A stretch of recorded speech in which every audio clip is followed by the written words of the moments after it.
The spring rains had turned the earth soft, making the digging easier.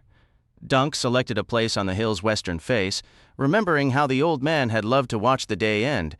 "Another one gone," he used to say, "and who knows what tomorrow will bring, eh, Dunk?" Well, one tomorrow had brought a cold, drenching rain, and the next a bitter wind. By the fourth day, the old man could no longer sit his horse. Now he was gone. Just days before, he had been singing as they rode, that silly song about going to see a fair maid, though he'd swapped Gulltown for Ashford. Off to Ashford to see the fair maid, hey ho, Dunk thought, the shovel moving with a grim rhythm. When the hole was deep enough, he gathered the old man in his arms. Stripped of his armor and sword, he was light as a sack of straw.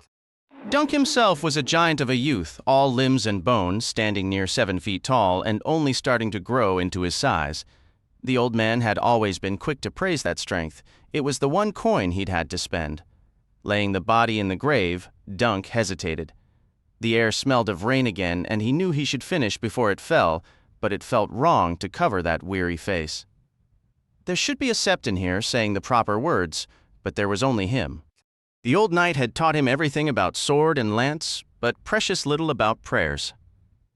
"I'd leave your sword," Dunk said, his voice rough, "but the ground would ruin it.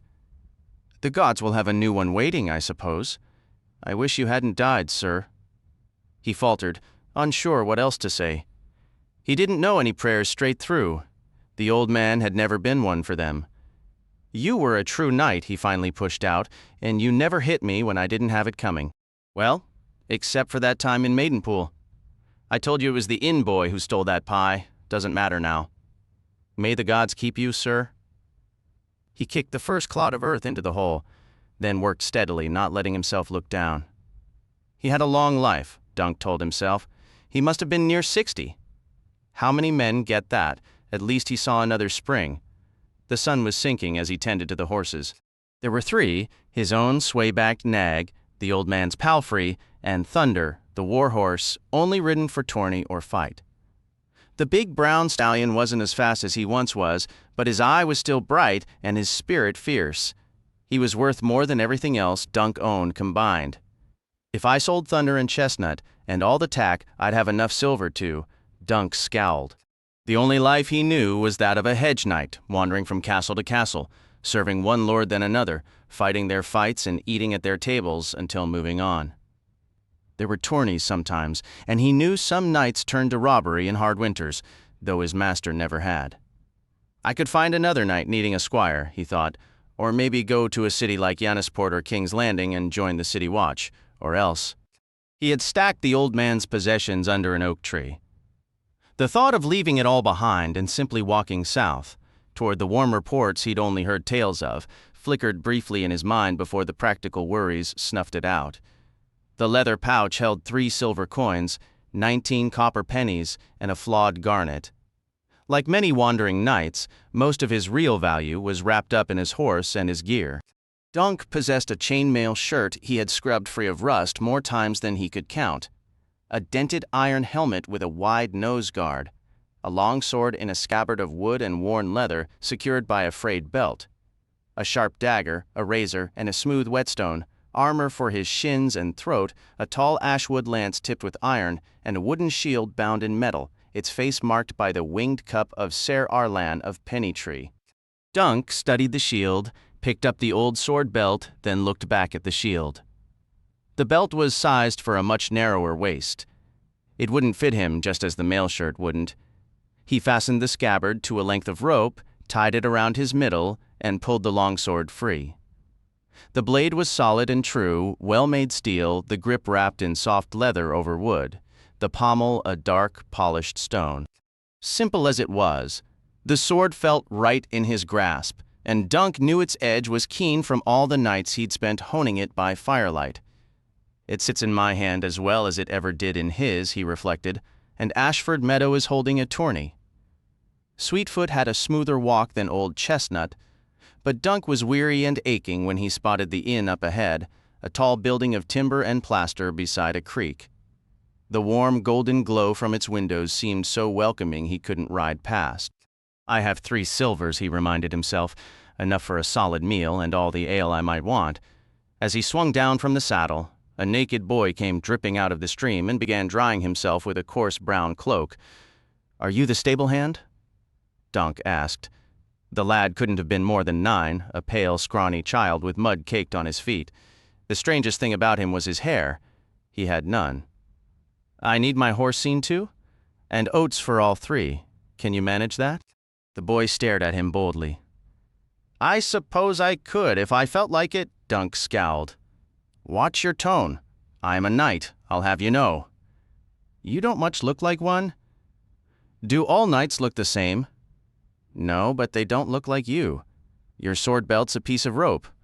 As long as it holds the scabbard, it does the job. Now tend to my horses. Do it well and you'll get a copper. Do it poorly and you'll get a box on the ear." He didn't wait for a reply, turning instead to push through the door. He'd expected the common room to be busy at this hour, but it was nearly deserted. A young nobleman in a fine damask cloak was slumped over a table, snoring softly into a puddle of wine. Otherwise, the place was empty. Dunk hesitated until a stout, pale-faced woman came out from the kitchen and asked, "Sit where you please. Ale or food?" "Both." Dunk chose a chair by the window, well clear of the sleeping man. "There's good lamb roasted with herbs, and some ducks my boy brought down. Which will it be?" He hadn't had a proper inn meal in half a year or more. "Both," the woman chuckled. "You're certainly big enough for it." She filled a tankard with ale and brought it to his table. "Will you be needing a room for the night as well?" "No. A soft straw mattress and a roof overhead would have been a fine thing.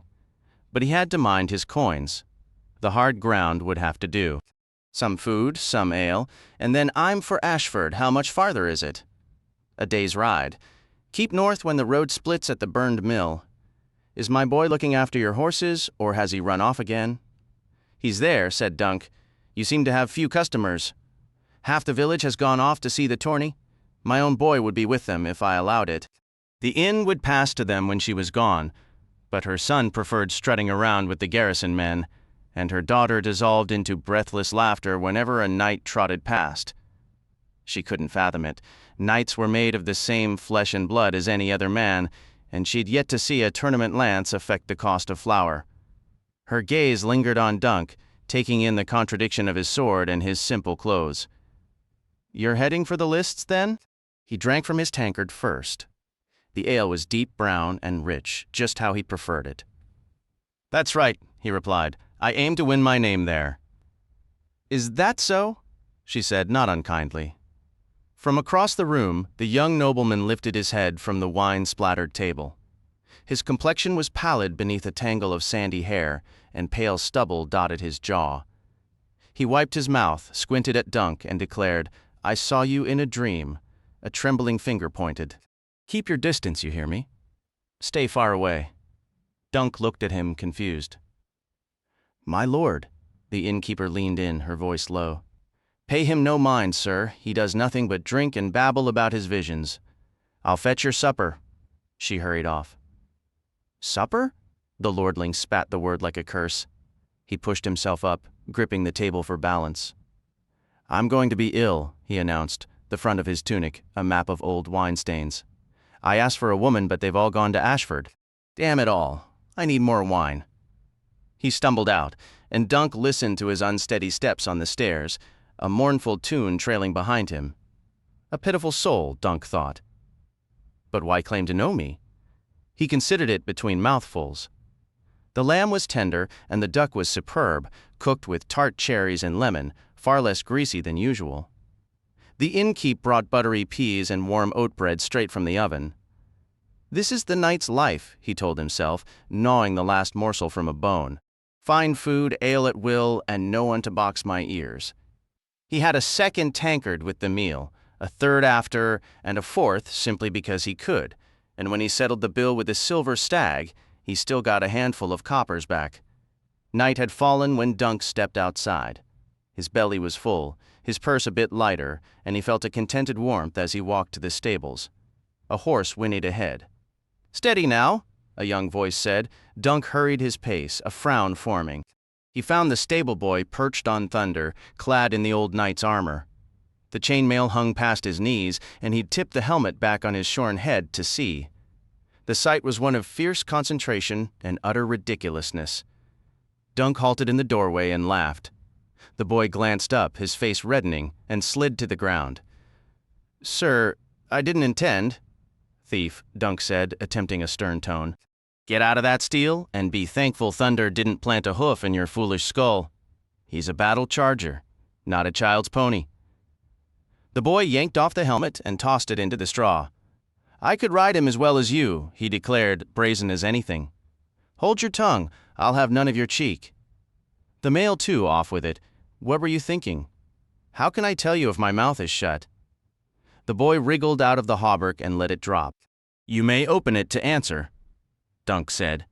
"Now gather that mail, brush it clean, and return it properly.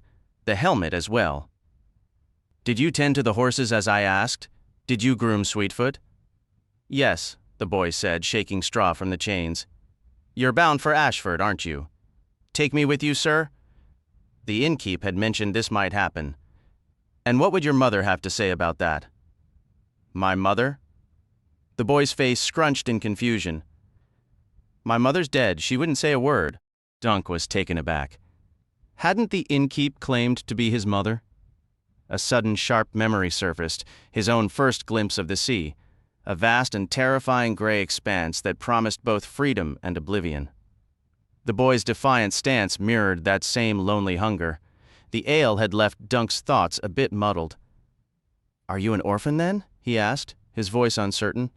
The boy shot back the same question. "I was once," Dunk admitted, thinking of the old knight who had taken him in. "If you took me, I could be your squire." "I've no need for a squire," Dunk replied. "Every knight needs one," the boy insisted, "and you look like you need one more than most." Dunk lifted a hand as if to cuff him. "And you look like you need a good clout on the ear. Just fill a sack with oats. I'm riding for Ashford alone." The boy didn't flinch. For a long moment he stood defiant, arms crossed. But just as Dunk was ready to turn away, the lad finally went to fetch the oats. Dunk felt a pang of relief mixed with regret. It's better for him here, he told himself. A warm inn, regular meals. What kind of life would he have following a hedge knight? Taking the boy would have been no kindness. Still, he could sense the lad's disappointment hanging in the air like a chill. As he swung onto Sweetfoot and gathered Thunder's lead, Dunk fished out a copper penny. "Here, for your trouble." He tossed it down with what he hoped was a friendly smile, but the stable boy didn't move to catch it. The coin landed in the dirt between his bare feet, and there it stayed. "He'll pick it up once I'm gone," Dunk assured himself. He turned the palfrey and rode out from the inn, the other two horses in tow. The moonlit trees cast long shadows, and a starry, cloudless sky arched overhead. Yet even as he rode down the road, he could feel the boy's sullen gaze fixed on his back, a silent, stubborn reproach. The afternoon shadows were stretching across Ashford Meadow when Dunk finally reined up at its edge. Already, 80 pavilions dotted the grassy field, a riot of color and silk and streaming banners, brighter than any meadow of wildflowers. He saw rich crimsons and sunny yellows, countless shades of green and blue, deep purples and solemn grays. The old man had ridden alongside some of these knights. Others Dunk knew only from tales shared in common rooms or around campfires. Though he'd never learned his letters, the old knight had drilled him relentlessly on heraldry as they traveled. Those nightingales belonged to Lord Caron of the Marches, as famed for his harp as for his lance. The crowned stag was Sir Lionel Baratheon, the Laughing Storm. Dunk recognized the Tarly huntsman, House Dondarrion's purple lightning bolt, the Fossaway's red apple.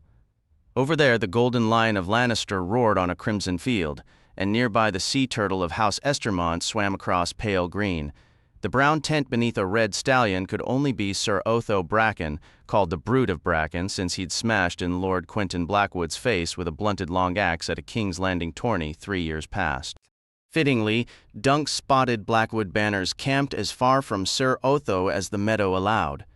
Marbrand, Mallister, Cargill, Westerling, Swan, Mullendore, Hightower, Florent, Frey, Penrose, Stokeworth, Daffy, Parran, Wild.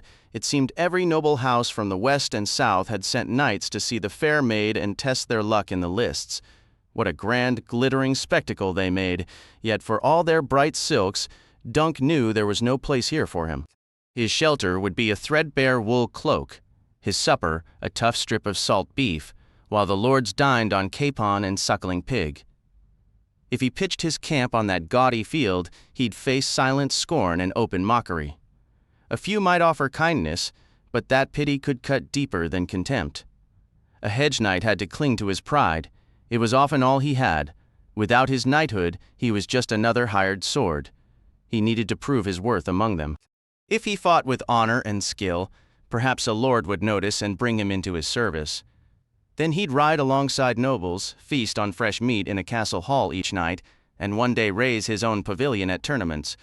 But first he had to earn it. With a sigh, he turned away from the bustling tourney field and guided his horses into the woods. A half-mile from the town and castle, where the meadow met the trees, he discovered a quiet bend in a stream that had carved out a deep, clear pool.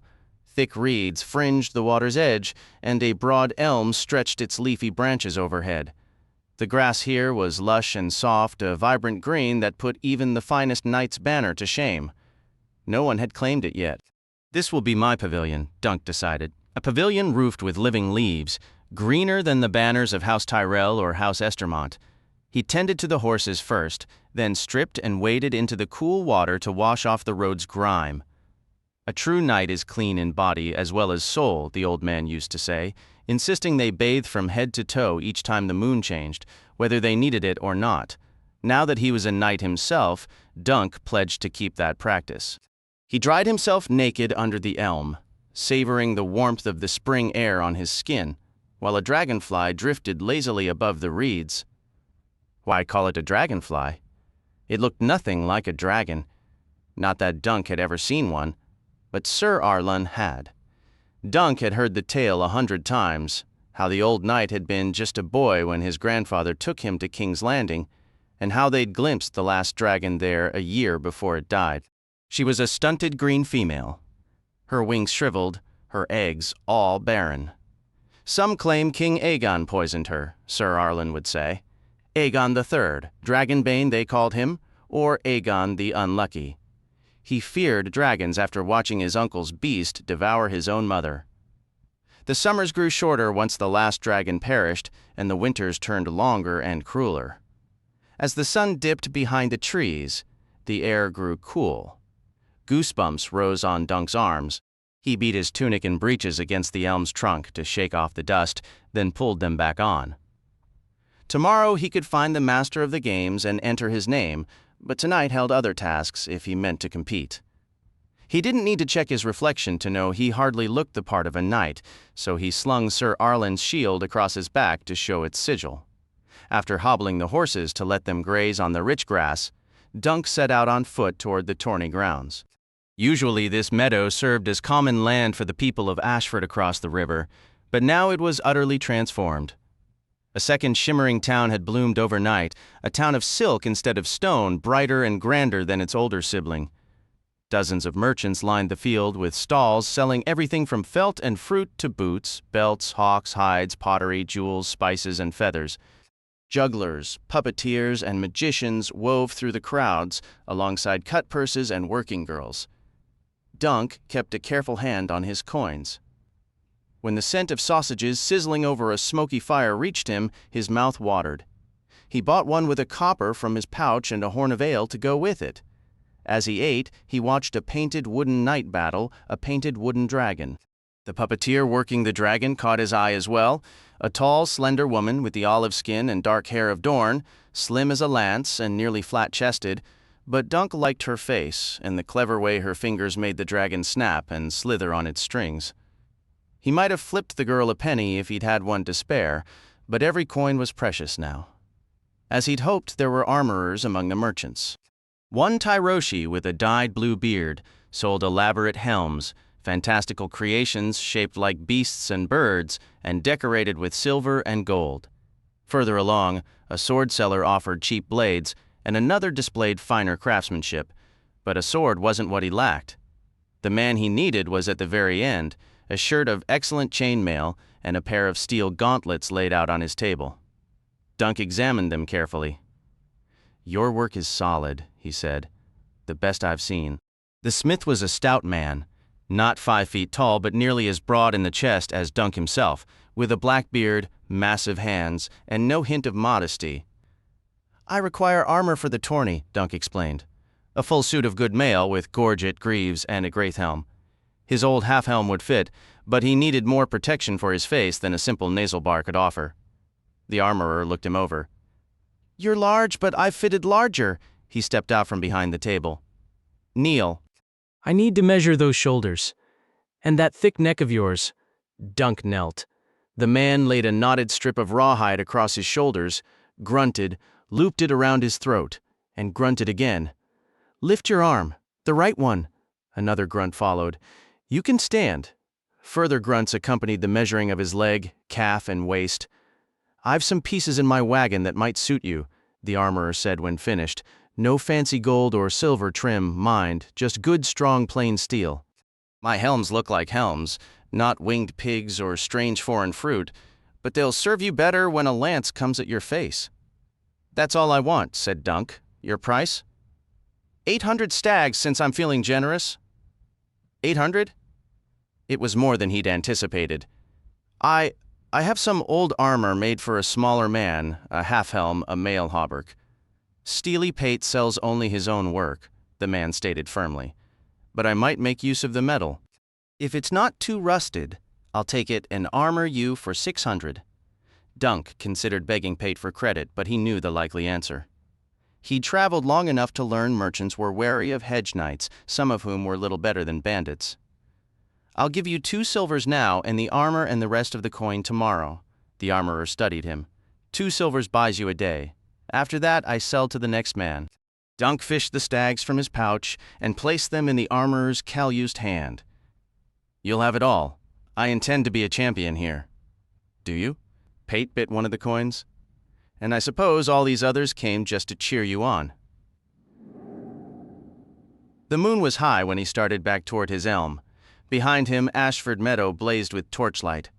Sounds of music and laughter floated on the air, but his own spirits were low. He could see only one way to get the coin for his armor. And if he were defeated, just one win, he muttered to himself. That's not too much to ask. Yet the old man would never have asked for even that. Ser Arlan hadn't ridden a tilt since the day he was unhorsed by the Prince of Dragonstone in a tourney at Storm's End years before. "Not every man can say he broke 7 lances against the finest knight in the realm," he would declare. "I could never do better, so why try?" Dunk had suspected Ser Arlan's advancing years had more to do with it than the prince, but he never dared say so. The old man had his pride, right to the end. A sudden memory surfaced, Ser Arlan once admitting, over a campfire, that his greatest regret was never seeing Dunk earn his own spurs. The confession, rare and raw, had lodged in Dunk's heart, fueling his determination now more than any dream of glory. He was fast and powerful, the old man had always insisted, but what applied to his mentor didn't necessarily apply to him. Dunk told himself with a stubborn shake of his head. Pushing through a thicket of weeds, he was mentally weighing his prospects when the gleam of a campfire caught his eye through the foliage. Without a second thought, his blade was free, and he was charging through the undergrowth. He erupted into the clearing with a roar, only to freeze mid-curse at the sight of the bald child calmly tending the flames. "You," he lowered his weapon, "explain yourself. What are you doing here?"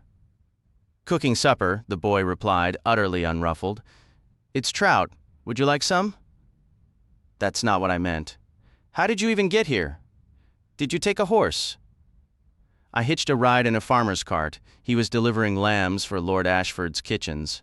The boy gave the fish a careful turn over the fire. "You need to leave. Go see if that cart's still here or find another. I can't have you tagging along. You can't force me," the boy retorted, a hint of defiance in his voice. "I'd had my fill of that inn." "Watch your tongue," Dunk warned, though the threat felt hollow even to him. "I ought to toss you over my saddle right now and drag you back where you came from." "You'd have a long ride to King's Landing," the boy said simply. "You'd miss the tournament entirely." King's Landing.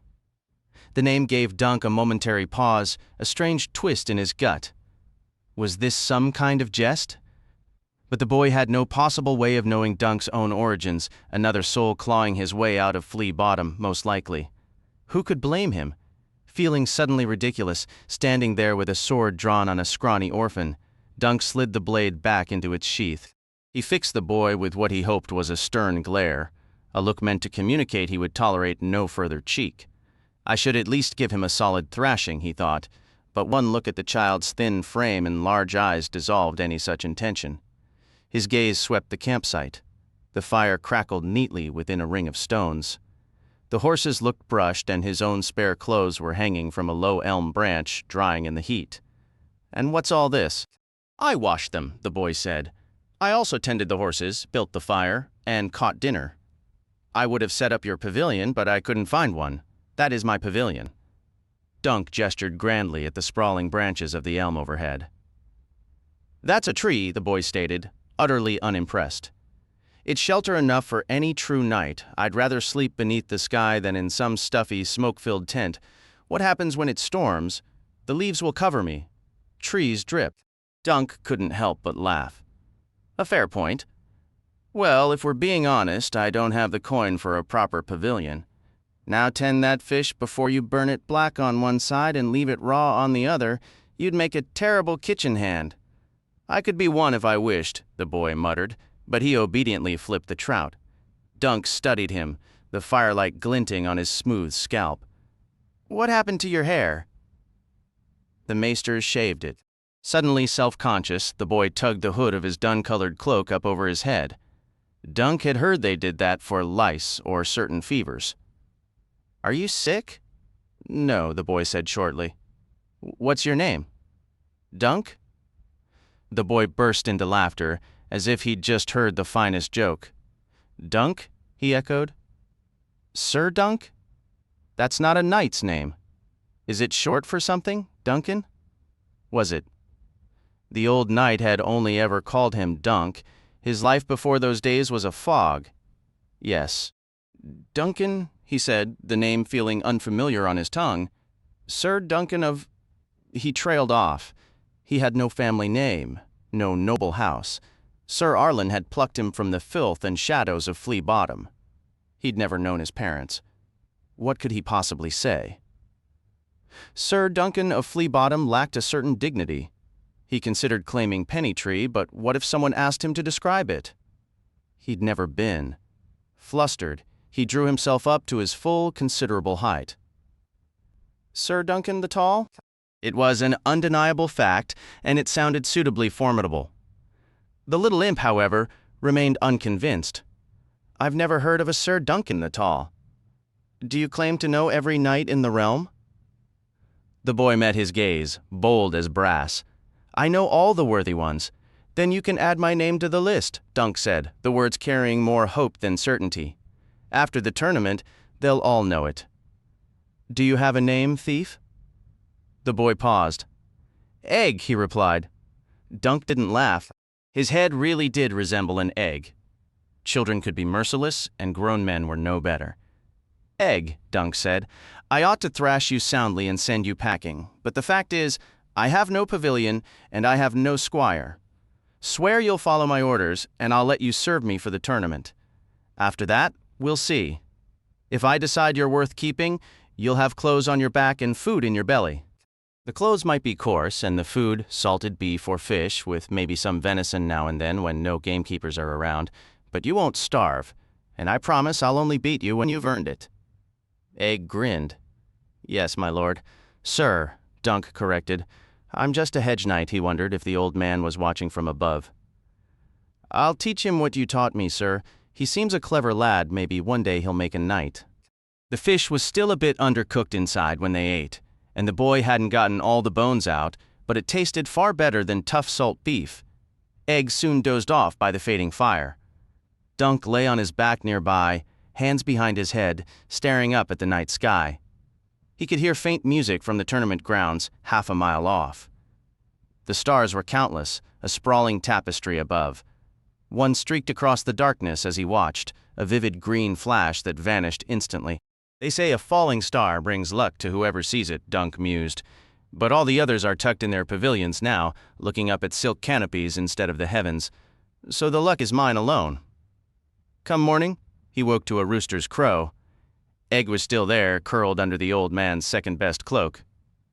Well, the boy didn't run off in the night. That's a start. He nudged him awake with his foot. Up! There's work to do. The boy got up quickly, rubbing his eyes. Help me saddle, Sweetfoot, Dunk told him. What about breakfast? There's salt beef after we're finished. I'd rather eat the horse, Egg said. Sir. You'll eat my fist if you don't obey. Get the brushes. They're in the saddlebag. Yes, that one. Together they brushed out the palfrey's sorrel coat, heaved Sir Arlen's finest saddle onto her back, and fastened it tight. Egg was a diligent worker once he focused, Dunk observed. I'll likely be gone most of the day, he told the boy as he mounted. You stay here and put the camp in order. Make sure no other thieves come snooping around. Can I have a sword to chase them off? Egg asked. He had blue eyes, Dunk noticed, a deep, almost violet shade. His bald head made them appear enormous. No, said Dunk. A knife is enough, and you'd better be here when I return, understand? Steal from me and run off, and I'll hunt you down, I swear it, with dogs. You don't have any dogs, Egg pointed out. I'll get some, said Dunk, just for you. He turned Sweetfoot's head toward the meadow and set off at a brisk trot, hoping the threat would be enough to keep the boy honest. Aside from the clothes on his back, the armor in his sack, and the horse under him, everything Dunk owned in the world was back at that camp. I'm a great fool to trust the boy this much, but it's no more than the old man did for me, he reflected. The mother must have sent him so I could repay my debt. As he crossed the field, he heard the clang of hammers from the riverside where carpenters were assembling jousting barriers and erecting a high viewing stand. A few new pavilions were going up as well, while knights who had arrived earlier slept off the previous night's revelries or sat down to breakfast. Dunk could smell wood smoke and bacon. To the north of the meadow ran the river Cockleswent, a tributary to the Great Mander. Beyond the shallow ford lay the town and the castle. Dunk had passed through plenty of market towns in his years, traveling with the old knight. This one was nicer than most, with its whitewashed houses and thatched roofs looking downright cozy. As a boy, he'd often daydreamed about what it might be like to settle in a place like this, to have a real home, the same four walls to wake up to each morning. Maybe I'll find out soon enough, he thought, and Egg along with me. Stranger things have happened. Ashford Castle rose ahead, a formidable triangle of pale stone. A round tower stood at each point, climbing 30 feet into the sky, linked by thick crenellated walls. From the battlements, orange banners snapped in the breeze, each marked with the white sun and cheval of House Ashford. Guards in orange and white livery stood at the gates, halberds in hand, though they seemed more interested in sharing a laugh with a fetching milkmaid than in challenging anyone's entry. Dunk brought Sweetfoot to a halt before a short, bearded man he took for their captain and inquired after the master of the games.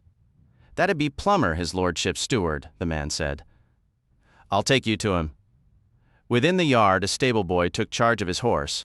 Dunk hoisted Sir Arlan's worn shield over his shoulder and trailed the guard's captain past the stables to a turret built into the curtain wall.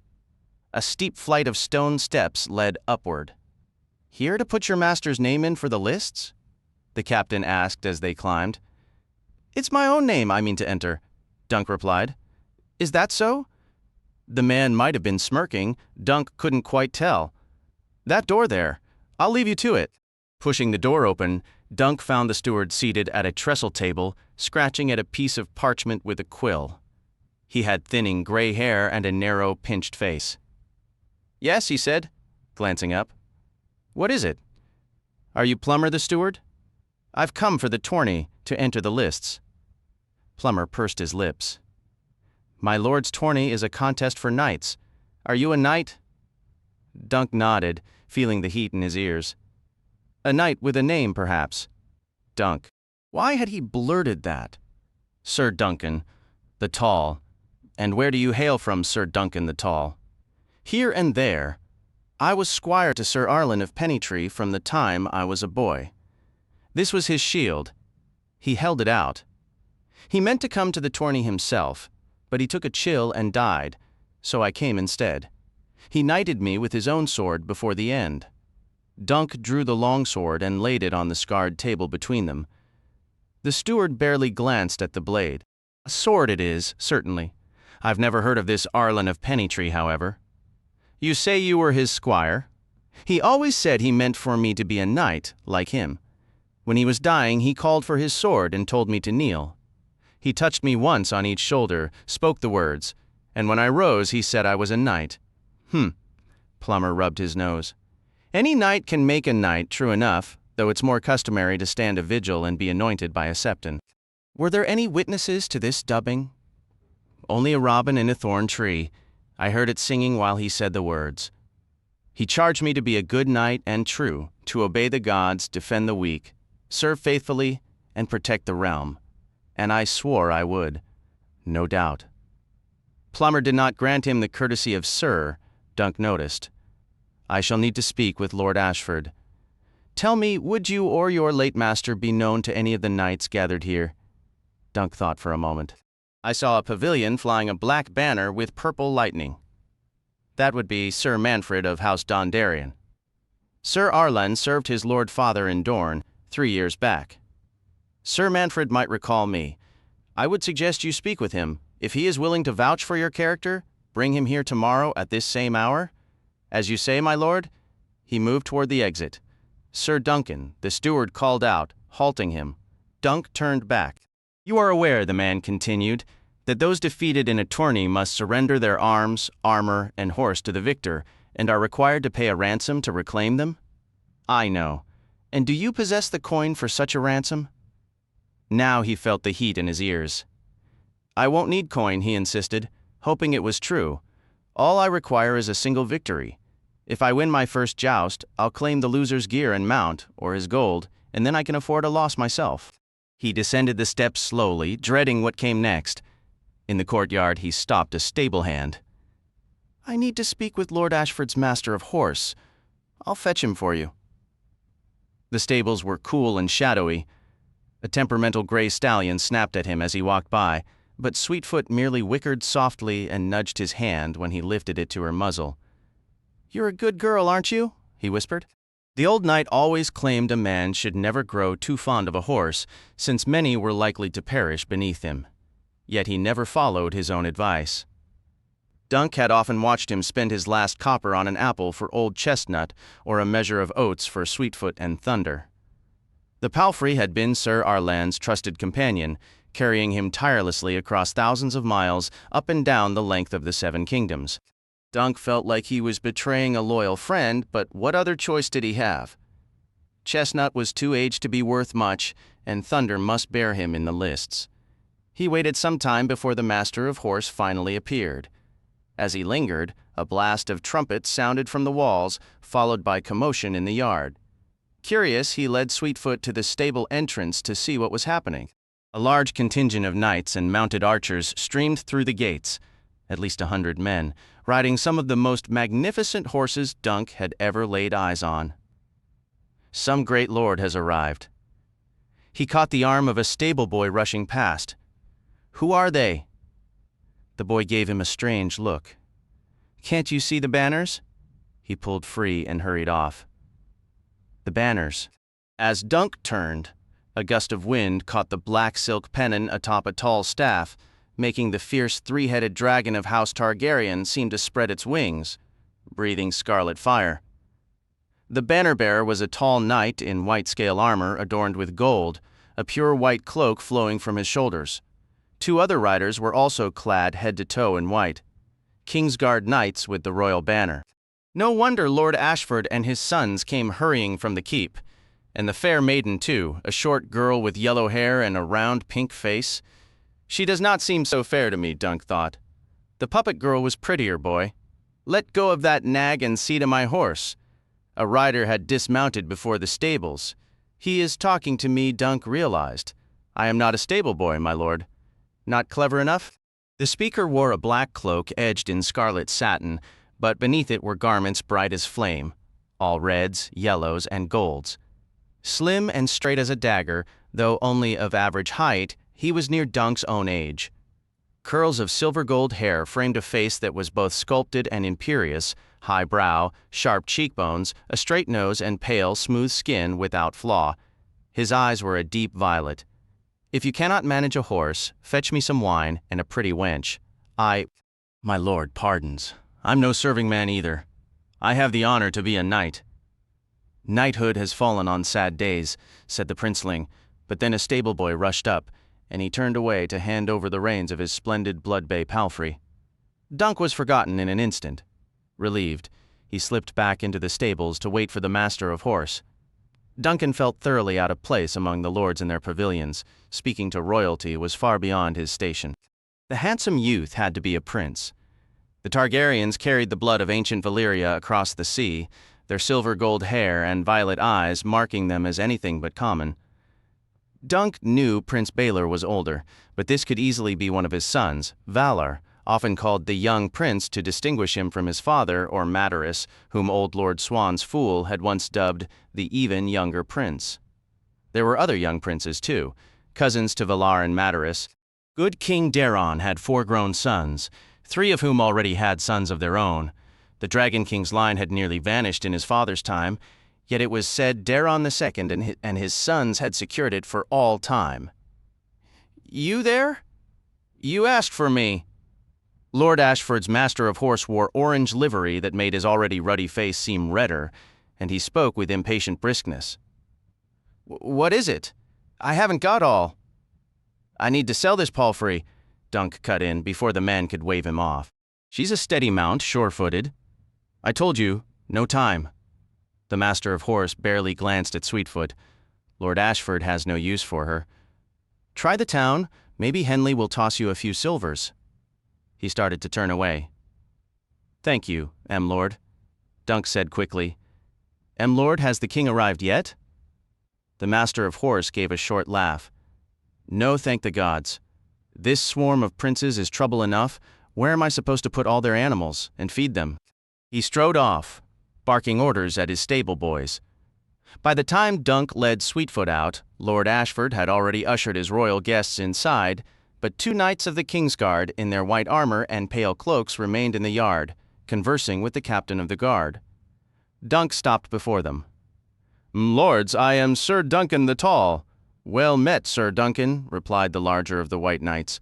"I am Sir Roland Crakehall, and this is my sworn brother, Sir Donal of Duskendale." The 7 champions of the Kingsguard were counted the finest warriors in the realm, perhaps second, only to Crown Prince Baelor Breakspear himself. "Have you come to compete in the lists?" Dunk asked, a knot of anxiety in his chest. "It would not be fitting for us to ride against those we are sworn to protect," answered Sir Donal, his hair and beard a fiery red. "Prince Valar has the honor of serving as one of Lady Ashford's champions," Sir Roland explained, "and 2 of his cousins mean to challenge as well. The rest of us are here only to watch." Relieved, Dunk thanked the white knights and rode out through the castle gates before another prince might decide to approach him. 3 princelings, he thought, guiding the palfrey toward the streets of Ashford town. Valor was Prince Baelor's eldest, second in line to the Iron Throne, but Dunk had no idea how much of his father's famed skill with lance and sword he might possess. He knew even less about the other Targaryen princes. What would he do if he had to face one in a tilt? Would a Hedge knight even be permitted to challenge someone so highborn? He didn't know. The old man often said he was thick as a castle wall, and right now he felt it. Henley, the town stableman, seemed to like Sweetfoot's look well enough until he learned Dunk meant to sell her. Suddenly, the man could see nothing but flaws. He offered 300 silvers. Dunk insisted on 3,000. After much arguing and cursing, they settled on 750 silver stags. The final price was far closer to Henley's starting figure than to Dunk's, making him feel like he'd lost a joust, but the stableman wouldn't budge further, leaving Dunk little choice but to agree. Another dispute flared when Dunk stated the saddle wasn't included. Henley insisted it was. Eventually, that too was resolved, leaving Dunk with a lighter purse and a heavier sense of uncertainty about the days ahead. Leaving Henley to retrieve his payment, Dunk ran a hand along Sweetfoot's neck, murmuring for the palfrey to stay strong. "If fortune favors me, I'll return to purchase you once more. You have my word." He felt certain that in a few days' time, every one of the horse's perceived faults would be forgotten, and her value would easily double. The stablemaster counted out 3 gold coins and made up the remainder in silver. Dunk put one of the gold pieces between his teeth, a grin spreading across his face. He had never before held gold, let alone tasted its metallic coolness. Men named them dragons, for one side bore the three-headed emblem of House Targaryen. The opposite face carried the king's portrait. Two of Henley's coins showed King Daeron. The third was older, its features worn smooth, depicting a different monarch. The name was inscribed below, but the letters meant nothing to Dunk. He also noticed someone had shaved slivers of gold from its edge. He pointed this out to Henley, his voice carrying. With a grumble, the stableman produced a few extra silver pieces and a handful of coppers to balance the weight. Dunk pushed several of the coppers back across the counter and nodded toward Sweetfoot. For her, he stated, see she gets oats tonight, and an apple as well. The shield upon his arm and the sack of worn armor over his shoulder, Dunk began his walk through Ashford's sunlit streets. The weight of the coins in his pouch felt strange, stirring a mix of light-headed excitement and deep unease. The old knight had never entrusted him with more than a few coins at once. This sum could support a man for a year. And what comes after, Sell Thunder? That path led only to destitution or a life outside the law. This opportunity will not return. I must stake everything. By the time he waded back across the ford to the tourney grounds on the south bank of the Cockleswent, the morning was fading and the field was bustling anew. Vendors of wine and sausage were busy. A lumbering bear danced clumsily to its keeper's tune as a singer warbled The Bear and the Maiden Fair. Jugglers tossed their pins, and puppeteers were concluding another performance. Dunk paused to watch the wooden dragon meet its end. When the puppet knight severed its head, spilling red sawdust onto the grass, he laughed and tossed 2 coppers to the girl operating it. One for last night's show, he called out. She snatched the coins from the air and rewarded him with a smile so radiant it caught him off guard. Is that smile for me, or for the copper? Dunk had no experience with girls, and they unsettled him. Once, 3 years back, when the old man's purse was heavy after serving blind Lord Florent, he drunkenly declared it time to visit a brothel and make Dunk a man. Sober, he recalled none of it. Dunk had been too mortified to remind him. Truthfully, he wasn't sure he wanted a whore. If he couldn't have a highborn lady as a proper knight might, he at least wanted someone who fancied him more than his coin. Might you share a horn of ale? He asked the puppet girl as she gathered the sawdust blood. With me, that is? Or a sausage? I had one last night. It was good. Pork, I believe. I thank you, m'lord, but we have another show to prepare. The girl stood and hurried off toward the stout Dornish woman who worked the night puppet, leaving Dunk standing there, feeling foolish. He admired the way she moved, though. A pretty girl, and pleasingly tall. I wouldn't have to kneel to kiss her. He knew the basics. A tavern girl in Lannisport had shown him a year prior, though she'd been so short she needed to perch on a table. The memory warmed his ears. What a tremendous fool I am. His mind should be on jousting, not on kissing. Nearby, Lord Ashford's carpenters were applying a fresh coat of whitewash to the waist-high wooden barriers that would divide the jousting lanes. Dunk observed them for a time. 5 lanes were arranged north to south, ensuring no competitor would have to charge directly into the sun's glare. A 3-tiered viewing stand had been erected on the eastern edge of the tournament grounds, shaded by a canopy of orange to protect the noble spectators from the elements. While benches accommodated most of the lords and ladies, 4 high-backed chairs stood prominently at the center of the platform, reserved for Lord Ashford, the Maiden of Honor, and the visiting princes. Nearby, on the meadow's fringe, a quintain had been set up. Knights took turns charging at it, their lances striking the battered shield and sending the counterweight spinning wildly. Dunk observed Lord Caron of the Marches and the Brute of Bracken take their passes, a knot of unease tightening in his stomach as he compared their skilled seats to his own. Elsewhere, men practiced afoot with wooden swords, their squires shouting colorful encouragement from the sidelines. His attention was caught by a mismatch. A sturdy youth desperately defending against a knight who moved with the fluid grace of a predator. Both shields bore the red apple of House Fossaway, but the younger man's was quickly reduced to splinters. This apple isn't quite ripe, the victor taunted, hammering his opponent's helm. By the time the bloodied youth yielded, the older knight seemed barely winded. He raised his visor, scanned the area, and fixed his gaze on Dunk. You there? The large fellow with the winged chalice?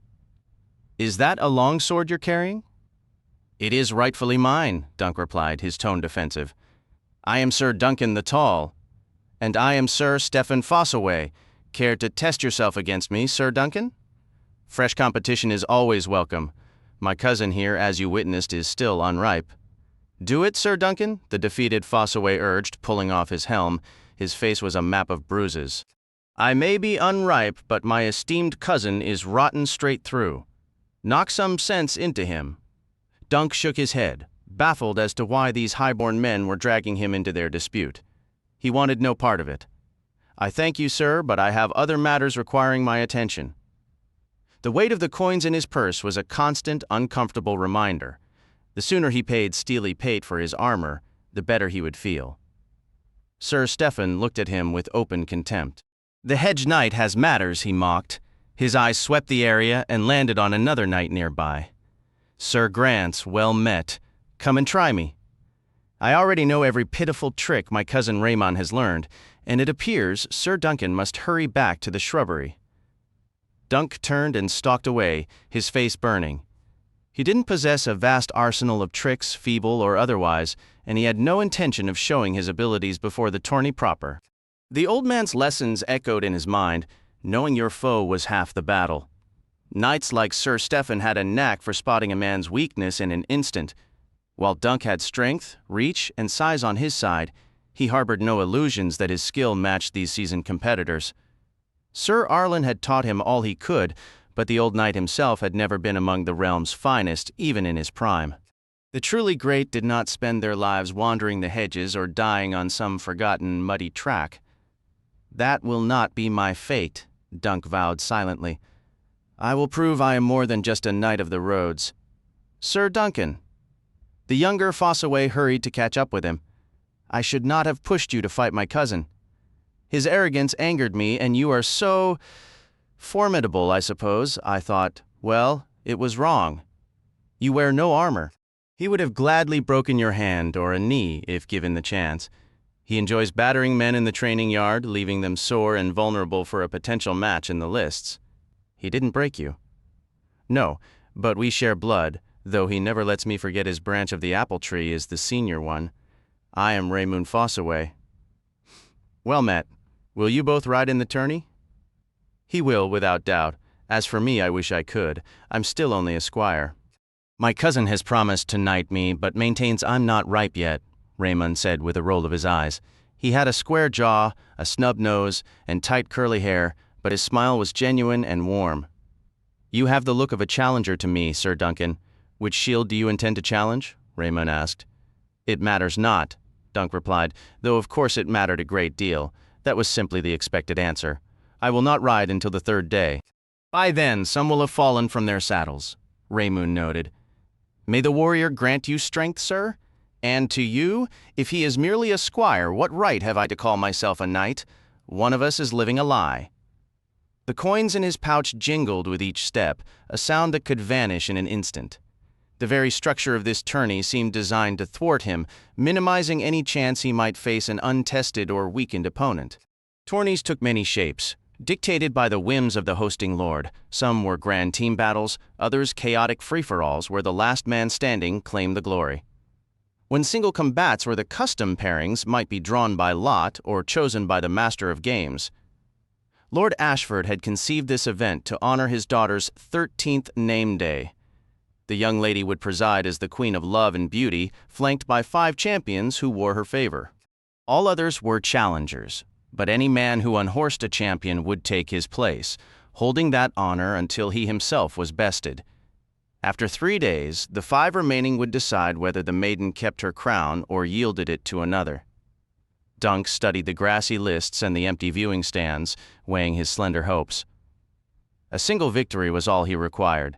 Then he could style himself a champion of Ashford Meadow, if only for an hour. The old man had lived nearly 60 years and never earned such a title. It is not too much to hope for if the gods are kind. He let his mind drift to the songs he'd heard, tales of blind Simeon Star-Eyes, and noble Serwyn of the Mirror Shield, of Prince Aemon, the Dragon Knight, Sir Riam Redwine, and Florian the Fool. They had all triumphed over foes far more fearsome than any he would meet. But they were heroes of legend, brave men of high birth, Florian being the sole exception. And what am I? Dunk of Flea Bottom or Ser Duncan the Tall? The answer, he supposed, would soon become clear. He shifted the sack of armor and headed for the merchant's stalls, seeking out steely pate. Back at the campsite, Egg had been industrious. Dunk felt a flicker of relief. Part of him had feared the boy might have bolted again. "Did you get a fair price for the palfrey?" Egg inquired. "How did you know I sold her?" "You rode away and returned on foot. Had thieves taken her, you'd be in a fouler temper." The sum was enough for this. Dunk produced his new armor for the boy's inspection. "If you're to be a knight one day, you must learn to tell good steel from poor. See here, this mail is double chain, each link fastened to two others. It offers better protection than the single sort. And the helm, note how pate rounded the top? A sword or axe will glance off that curve, where they might bite into a flat crown." Dunk settled the Gratham over his head. "How does it appear?" "There's no visor," Egg observed. "Air holes suffice. Visors are a weakness," Dunk said, echoing Steely Pate's own words. "He told me, if you knew how many knights have caught an arrow through the eye as they lifted their visor for a breath of air, you'd never want one." "No crest either," Egg added. "It's rather plain." Dunk removed the helm. "Plain suits the likes of me well enough. See how the steel shines? Keeping it that way will be your duty. Do you know how to scour mail?" "In a barrel of sand," the boy said. "But you have no barrel. Did you purchase a pavilion as well, sir?" "I did not get that generous a price." The boy has a bold tongue. I should beat that impertinence out of him, yet he knew he would do no such thing. Dunk admired the boy's courage. He felt a pang of self-reproach. His own squire seemed to possess more cleverness and bravery than he did himself. "You handled that well, Egg," Dunk said. "Tomorrow you'll come along. We'll visit the tourney field, get oats for the horses, and find some fresh bread. Perhaps some cheese, too. I saw a stall selling a decent wheel earlier." "Do I have to go into the castle?" Egg asked. "Why wouldn't you?" "Living in a castle is the goal. I aim to earn a place at a lord's high table before my time is done." The boy fell silent, and Dunk supposed he was just nervous about entering a lord's hall. He'd outgrow that in time. Dunk's attention returned to his armor, a silent question hanging over how long he'd actually get to wear it. Sir Manfred was a lean, grim-faced knight in a black surcoat slashed with the purple lightning of House Dondarrion, his wild red-gold hair making him memorable. Dunk knelt. "Sir Arlen served your Lord Father when he and Lord Caron rooted the Vulture King out of the Red Mountains. Sir, I was his squire then. Sir Arlen of Pennytree." Sir Manfred's scowl deepened. "No, I don't know him, or you." Dunk presented the old knight's shield with its winged chalice. This was his device? "My father led hundreds of knights and thousands of foot into those mountains. I can't be expected to recall everyone or their shields. You might have been there, but—" Sir Manfred shrugged, leaving Dunk momentarily speechless. "The old man was wounded in your father's service. How can you not remember?" "They won't let me enter the lists unless a knight or lord vouches for me," Dunk pressed. "And what is that to me?" Sir Manfred replied. "I've wasted enough time on you, sir." Without his support, Dunk was finished. Desperate, he focused on the purple lightning on the knight's surcoat. "I recall your father telling the camp how your house got its sigil. One stormy night, as your ancestor carried a message across the Dornish marches, an arrow killed his horse and threw him down. Two Dornishmen in ringmail and crested helms emerged from the dark. His sword had broken in the fall, and he thought himself doomed. But as they moved to finish him, lightning, a bright, burning purple, split the sky. It struck both Dornishmen in their steel, killing them where they stood. The message delivered gave the Storm King his victory, and in thanks he raised the messenger to lordship. The first Lord Dondarrion took the forked purple lightning on a starry black field as his arms. If Dunk hoped the story would sway Sir Manfred, he was sorely mistaken. Every stable boy and scullion in my father's service hears that tale sooner or later. Knowing it doesn't make you a knight. Now be gone." Heartsick, Dunk trudged back toward Ashford Castle, rehearsing pleas to sway Steward Plummer. He found the steward's turret chamber empty. A guard directed him to the great hall. "Should I wait here?" Dunk asked. How long will he be? How should I know? Suit yourself, The guard grunted. The great hall of Ashford was modest for a castle. Dunk entered through a side door, the air cool and still. He spotted the steward at once, standing with Lord Ashford and a cluster of other men at the far end. As Dunk walked toward them beneath tapestries depicting gardens in wool, he caught the tail end of a heated exchange. "More concerned if they were your own sons, I'd wager," an angry man was saying. His straight hair and square-cut beard appeared almost white in the hall's dim light, but as Dunk drew nearer, he saw they were actually a pale, silvery gold. "Daron has done this before," another voice answered. Plummer stood in such a way that Dunk could not see who spoke. "You never should have ordered him into the lists. He belongs on a tourney field as little as Ares or Rakel does, by which you mean he prefers riding a whore to a horse," the first man said. Heavy-set and strong, the prince, he had to be a prince, wore a studded leather brigandine under a thick black cloak lined with ermine. Pock scars marked his cheeks, barely hidden by his silver beard. "I do not require a reminder of my son's flaws, brother. He is only 18. He can change. He will change, by the gods, or I swear I will see him in a grave. Do not be a complete fool. Daron is what he is, but he remains our blood. I have no doubt Ser Roland will find him, and Aegon as well. Perhaps once the tourney ends. Arion is here. He is a better lance than Daron in any case, if the tourney is your concern." Dunk finally saw the speaker. He was seated in the high chair, a stack of parchments in hand, with Lord Ashford standing anxiously beside him. Even sitting, he seemed a head taller than the other, judging by his long legs stretched out before him. His cropped hair was dark and streaked with gray, his strong jaw clean-shaven. His nose looked as if it had been broken more than once. Though dressed plainly in a green doublet-brown cloak and worn boots, he carried a weight about him, a feeling of power and certainty. It struck Dunk that he had stumbled into a conversation he was never meant to hear. "I should leave and return later, when they are finished," he thought. But it was too late. The prince with the silver beard suddenly noticed him. "Who are you, and what do you mean by barging in on us?" he demanded sharply. "He is the knight our steward was expecting," the seated man said, offering Dunk a smile that suggested he had known he was there all along. "You and I are the intruders here, brother. Come closer, sir." Dunk moved forward cautiously, unsure what was expected. He glanced at Plummer but found no help there. The stern steward from the day before now stood silent, staring at the floor. "My lords," he began, "I asked Sir Manfred Dondarrion to vouch for me so I might enter the lists, but he refuses. He claims he does not know me. Yet Sir Arlan served him, I swear it. I have his sword and shield. A shield and a sword do not make a knight," declared Lord Ashford, a large bald man with a round, red face. "Plummer has told me of you. Even if we accept that these arms belong to this Sir Arlan of Pennytree, you might have found him dead and stolen them. Unless you have better proof, some document, or, I remember Sir Arlan of Pennytree," the man in the high seat said softly. "He never won a tourney that I recall, but he never shamed himself either. At King's Landing 16 years ago, he unhorsed Lord Stokeworth and the Bastard of Harrenhal in the melee, and years before at Lannisport he toppled the Grey Lion himself. The lion was not so grey then, certainly." "He told me that story many times," said Dunk.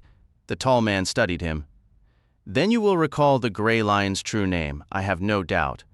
For a moment, Dunk's mind went blank. 1,000 times the old man had told that tale. 1,000 times the lion, his name. He was near despair when suddenly it came to him. "Sir Daemon Lannister," he exclaimed. "The Grey Lion? He is Lord of Casterly Rock now."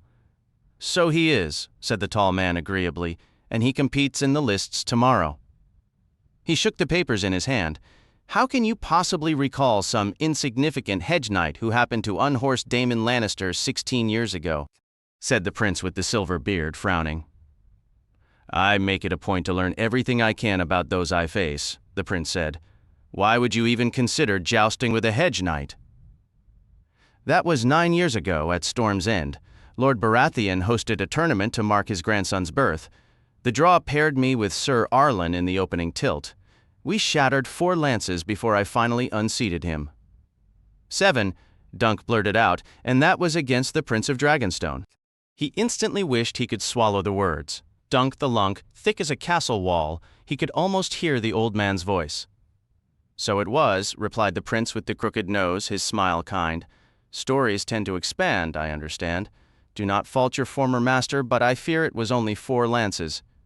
Thankful for the dim hall to hide his burning ears, Dunk stumbled. My lord, wrong again? Your grace! He dropped to his knees, bowing his head. As you say, 4. I never intended to. I didn't mean. Sir Arlan always said I was thick as a castle wall and slow as an aurochs, and strong as one, by your appearance, said Baylor Breakspear. No offense taken, sir. Rise. Dunk stood, uncertain whether to keep his gaze lowered or if he could look a prince in the eye.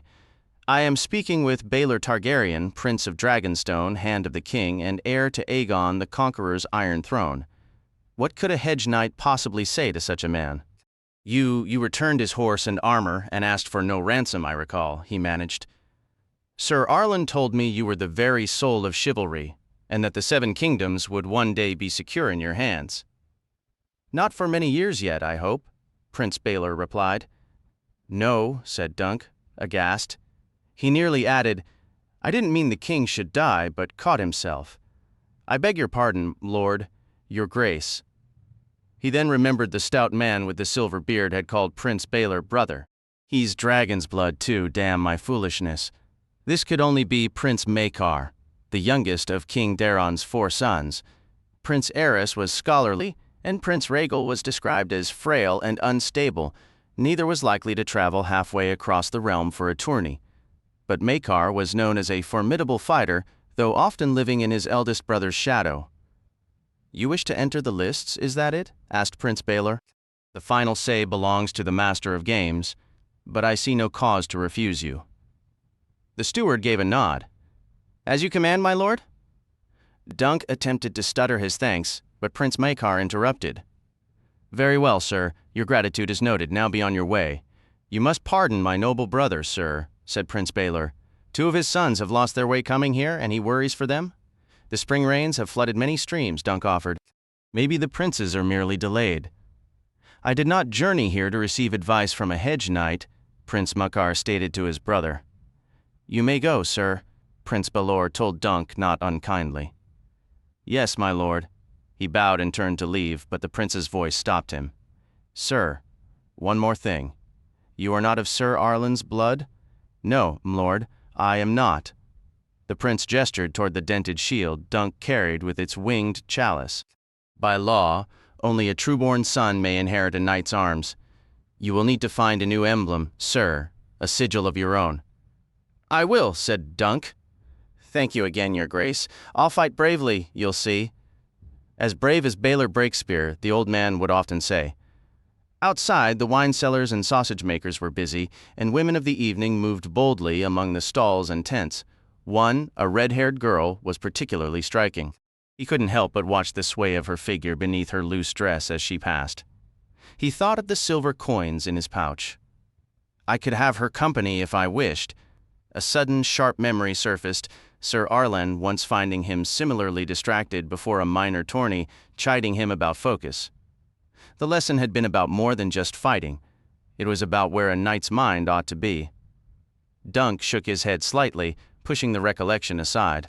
He could easily imagine the red-haired woman's eyes lighting up at the sound of his coins. For a handful of silver, he could bring her back to his camp and keep her there until morning.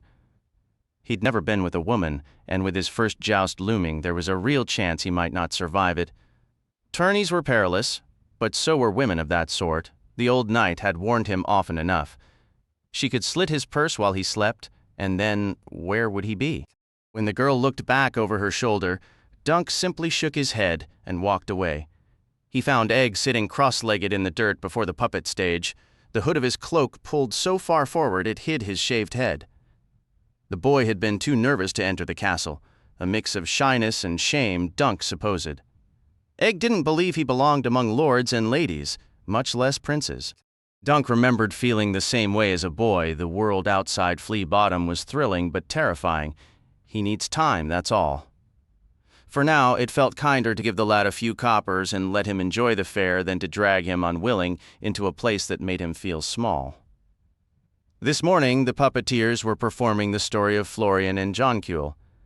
The stout Dornish woman worked Florian in his armor of motley, while the tall girl handled Jonquil's strings. "You are no knight," Jonquil declared as the puppet's mouth bobbed. "I know you. You are Florian the fool." "I am, my lady," the other puppet replied, kneeling. "As great a fool as ever lived, and as great a knight as well." "A fool and a knight?" Jonquil said. "I have never heard of such a thing." "Sweet lady," Florian answered, "all men are fools, and all men are knights where women are concerned." It was a fine show, bittersweet and lively, ending with a spirited sword fight and a brightly painted giant. Afterward, the stout woman moved through the crowd collecting coins while the girl packed the puppets away. Dunk collected Egg and approached her. Lord?" she said, glancing sideways with a faint smile. She stood a head shorter than Dunk, yet she was the tallest girl he had ever seen. "That was good," Egg said eagerly. "I like how you make them move, Jonquil and the dragon and all. I saw a puppet show last year, but they jerked about. Yours are smooth." "Thank you," she told the boy politely. Dunk spoke up. "Your figures are well carved, too. The dragon especially. A fearsome beast. Do you make them yourself?" She nodded. "My uncle carves them." "I paint them. Could you paint something for me?" "I can pay." He slid the shield from his shoulder and showed it to her. "I need something painted over this chalice." The girl looked from the shield to his face. What would you want painted? Dunk hadn't thought that far. If not the old knight's winged cup, then what? His mind went blank. Dunk the lunk thick as a castle wall. I'm not sure." He could feel his ears growing hot. "You must think I'm a complete fool." She smiled. "All men are fools, and all men are knights." "What colors do you have?" he asked, hoping it might spark an idea. "I can mix paints to make any color you like." The old man's plain brown had always seemed dull to Dunk. "The field should be the color of a sunset," he said suddenly.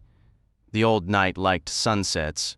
And the emblem, an elm tree, Egg cut in. A big elm, like the one by the pond, with a brown trunk and green branches. Yes, Dunk agreed. That would do. An elm tree, but with a falling star above it. Can you paint that? The girl nodded. "Give me the shield. I'll paint it tonight and return it to you tomorrow." Dunk handed it over. "I'm called Ser Duncan the Tall." "I'm Tanzel," she said with a laugh. "Tanzel Too Tall," the boys used to call me. "You're not too tall," Dunk blurted. "You're just right for." He realized what he was about to say and flushed crimson. "For?" Tanzel asked, tilting her head. "Puppets," he finished, the word sounding feeble even to him. The morning of the tournament arrived with a cloudless sky.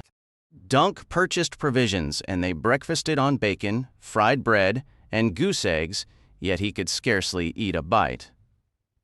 His stomach was a tight knot of tension, despite knowing his turn to ride would not come this day. The initial challenges belonged to knights of noble lineage and established fame, lords, their heirs, and victors from other fields. Egg talked incessantly throughout the meal, analyzing the strengths and weaknesses of various competitors. He wasn't exaggerating when he claimed to know every worthy knight in the realm, Dunk reflected, a bit ashamed to be hanging on every word from such a scrawny lad. Yet the boy's encyclopedic knowledge could prove vital if Dunk ever faced one of these men in the lists. The meadow had become a heaving sea of bodies, everyone jostling for a better vantage point. Dunk, with his size and determination, was as effective as anyone at elbowing through the press. He managed to squirm his way to a slight rise near the fence. When Egg complained that his view was entirely obstructed by backsides, Dunk hoisted the boy onto his shoulders. Across the way, the viewing stand was filling with high-born ladies and lords, a handful of wealthy merchants, and a few knights who had chosen not to compete. He saw no sign of Prince Mykar, but he easily spotted Prince Baelor beside Lord Ashford. Sunlight gleamed on the prince's golden cloak clasp and the slender coronet encircling his temples, though his attire was notably plainer than that of the other nobles. "He doesn't look much like a Targaryen with that dark hair," Dunk remarked to Egg. He takes after his mother, the boy replied. She was a princess of Dorne at the north end of the lists. With the river at their backs, the 5 champions had erected their pavilions. The 2 smallest were orange, the white sun and chevalo of House Ashford displayed on the shields outside.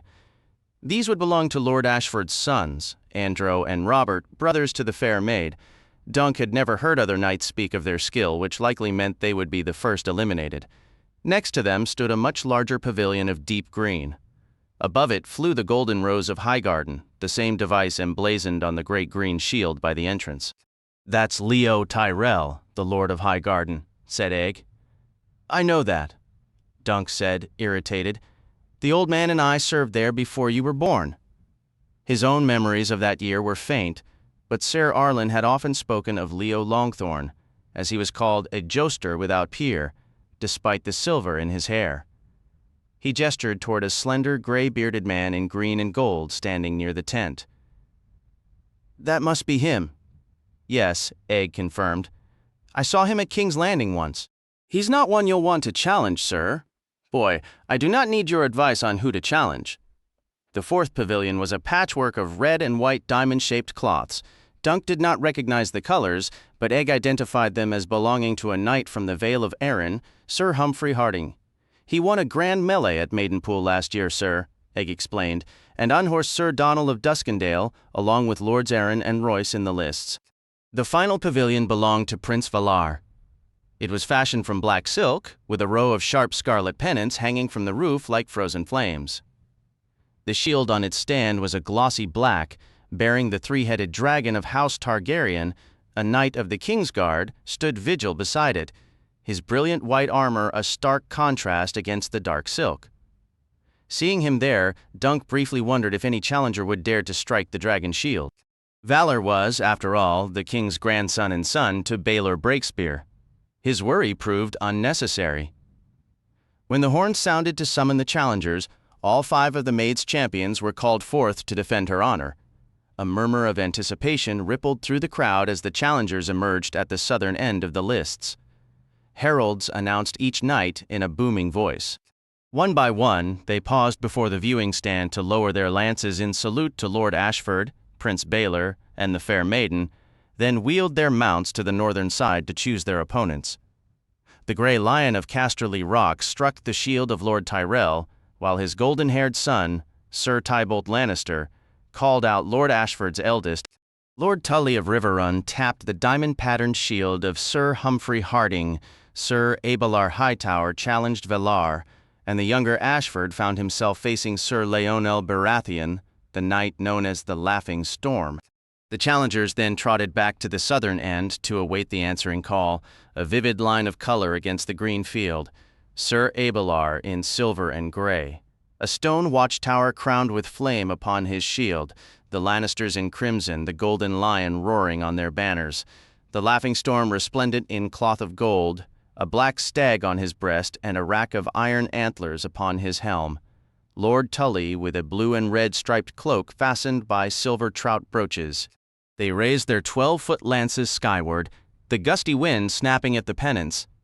At the opposite end, squires steadied magnificently caparisoned war horses for the champions to mount. They fastened their helms and took up lance and shield, a spectacle to match their foes. The Ashfords in billowing orange silk, Sir Humphrey's red and white diamonds, Lord Leo astride a white charger draped in green satin sewn with golden roses, and Valar Targaryen. The young prince's mount was black as pitch, mirroring the dark hue of his armor, lance, shield, and trappings. Upon his helm sat a gleaming 3-headed dragon, wings spread wide and enameled a deep crimson. Its twin was painted upon the polished black surface of his shield. Each defender wore a twist of orange silk upon his arm, a favor from the fair maid. As the champions took their positions, Ashford Meadow grew hushed. Then a horn blast shattered the silence, and calm erupted into chaos in a heartbeat. 10 pairs of gilded spurs dug into the flanks of 10 powerful destriers. 1,000 voices roared, 40 iron-shod hooves tore the turf, 10 lances dipped and steadied, and the very ground seemed to tremble as the 2 lines met in a deafening crash of splintering wood and ringing steel. In a flash, they were past each other, wheeling about for another pass. Lord Tully swayed in his saddle but kept his seat. When the small folk saw that all 10 lances had shattered, a tremendous roar of approval shook the air.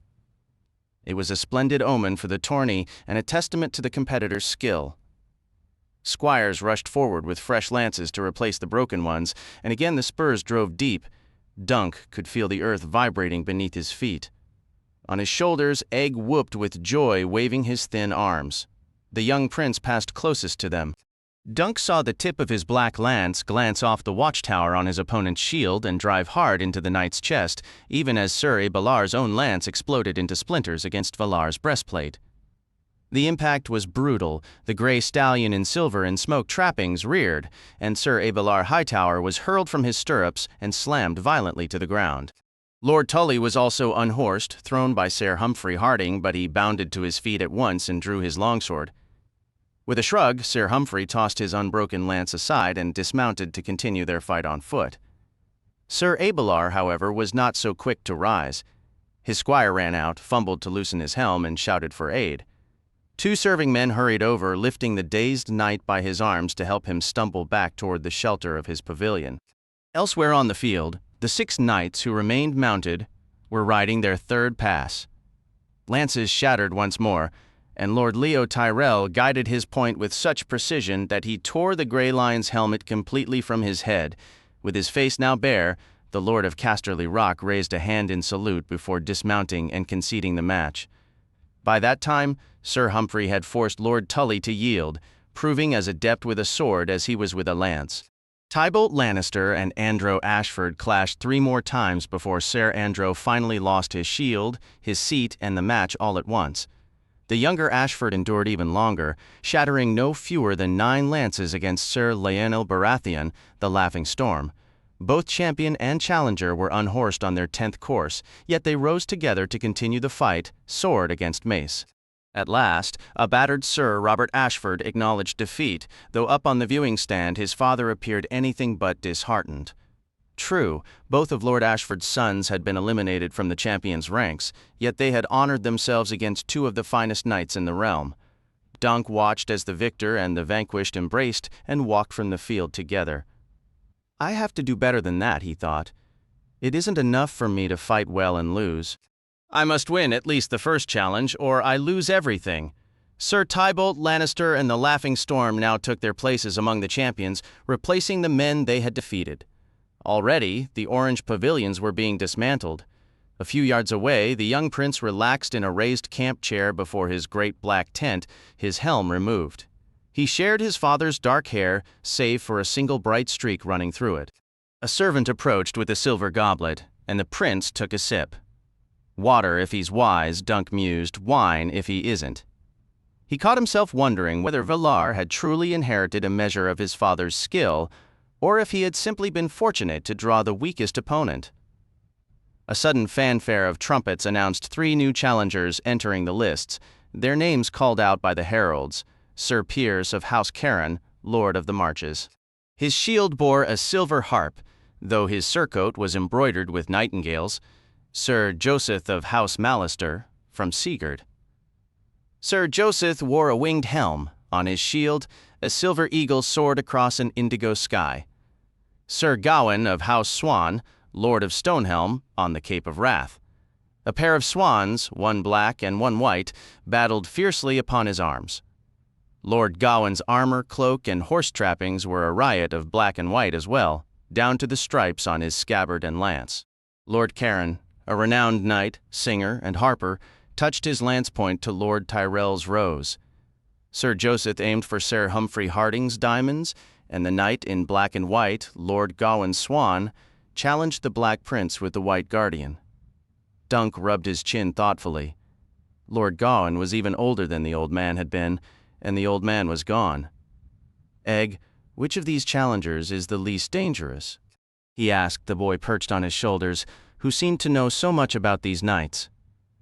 Lord Gawain, the boy replied instantly. He's Valar's opponent. Prince Valar, Dunk corrected firmly. A squire must keep a courteous tongue, lad. The 3 challengers took their positions as the 3 champions mounted up. All around them, men placed wagers and shouted encouragement to their favorites, but Dunk kept his eyes fixed on the prince. On the first pass, Valor struck Lord Gawain's shield a glancing blow, the blunted point of his lance sliding aside just as it had with Sir Abelard Hightower, though this time it veered the other way into empty air. Lord Gawain's own lance shattered cleanly against the prince's chest, and Valor seemed to sway perilously for a moment before regaining his seat. The second time down the lists, Valor swung his lance left, aiming for his foe's breast, but struck his shoulder instead. Even so, the impact was sufficient to knock the lance from the older knight's grip. His arms swung wildly as he fought for balance, and Lord Gawain tumbled from his saddle. The young prince dismounted and unsheathed his blade, but the fallen man gestured for him to halt and lifted his visor. "I yield, your grace," he declared. "A fine match." The nobles in the viewing stand took up the cry, shouting, well fought," as Valor knelt to assist the gray-haired lord to his feet. "It wasn't that fine," Egg grumbled. "Quiet, or you'll be returning to camp." Elsewhere on the field, Sir Joseph Mallister was being borne away unconscious, while the knight bearing the harp and the one adorned with the rose were trading fierce blows with blunted long-axes, much to the roaring crowd's delight. Dunk, however, was so focused on Valar Targaryen, he hardly noticed. He's a competent knight, but nothing extraordinary. Dunk found himself reflecting. I could match him. With fortune, I might even unseat him, and on the ground, my size and strength would decide it. "Take him!" Egg cried out gleefully, bouncing on Dunk's shoulders in his excitement. "Strike now! There! He's right there!" It appeared Lord Caron was the object of his cheers.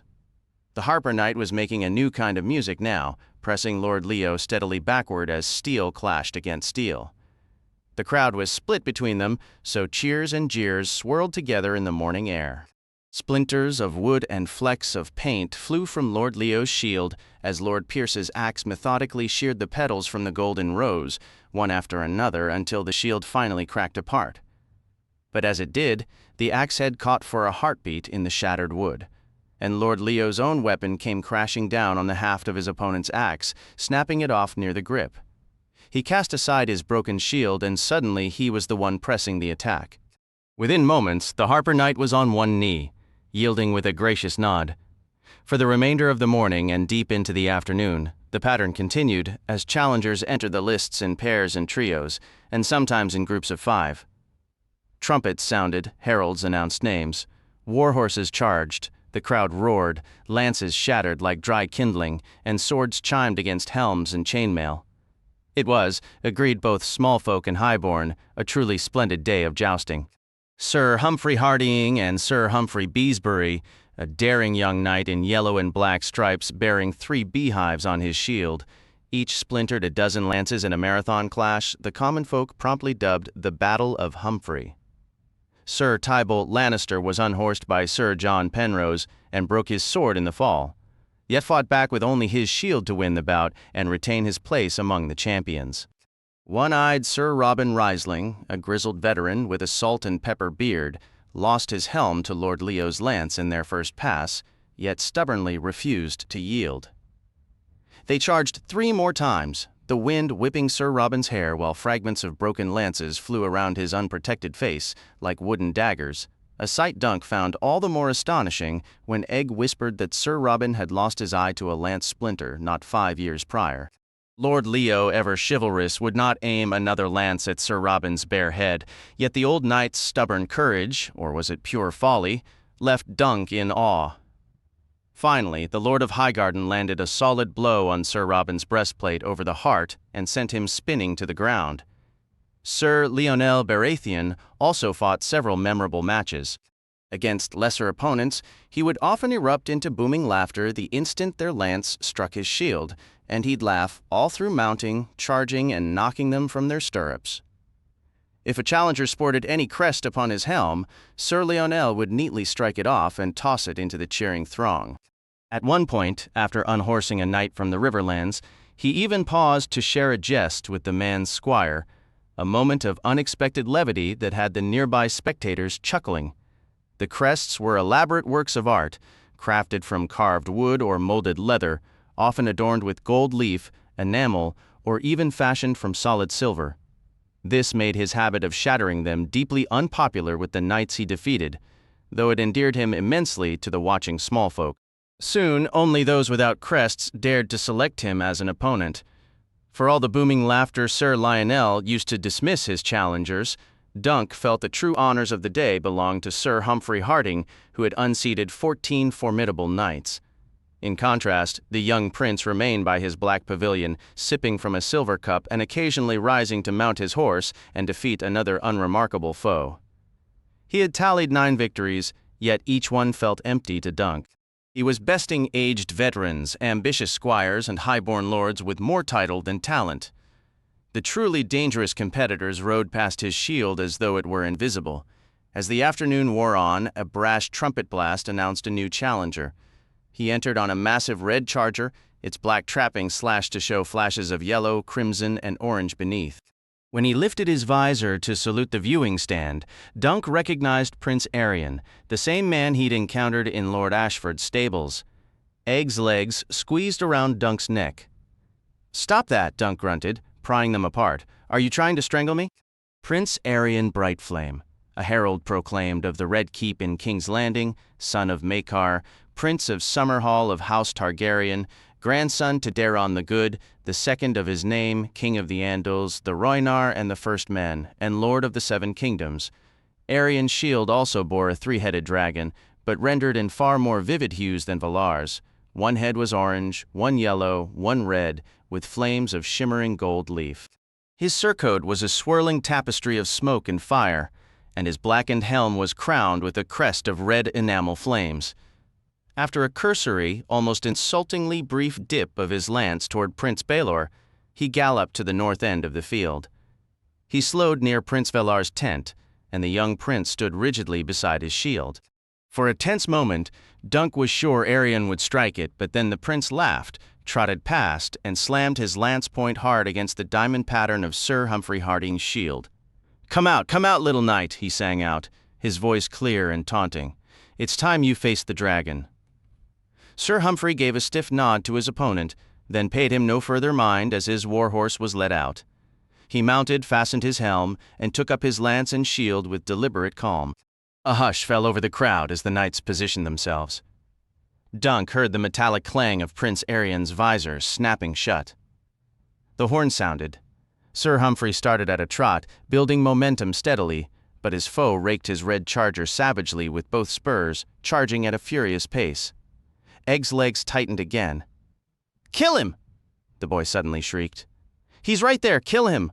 Dunk wasn't sure which knight the shout was meant for. Prince Arion's lance, tipped in gold and painted in stripes of red, orange, and yellow, swung down across the barrier. It was aimed low, far too low.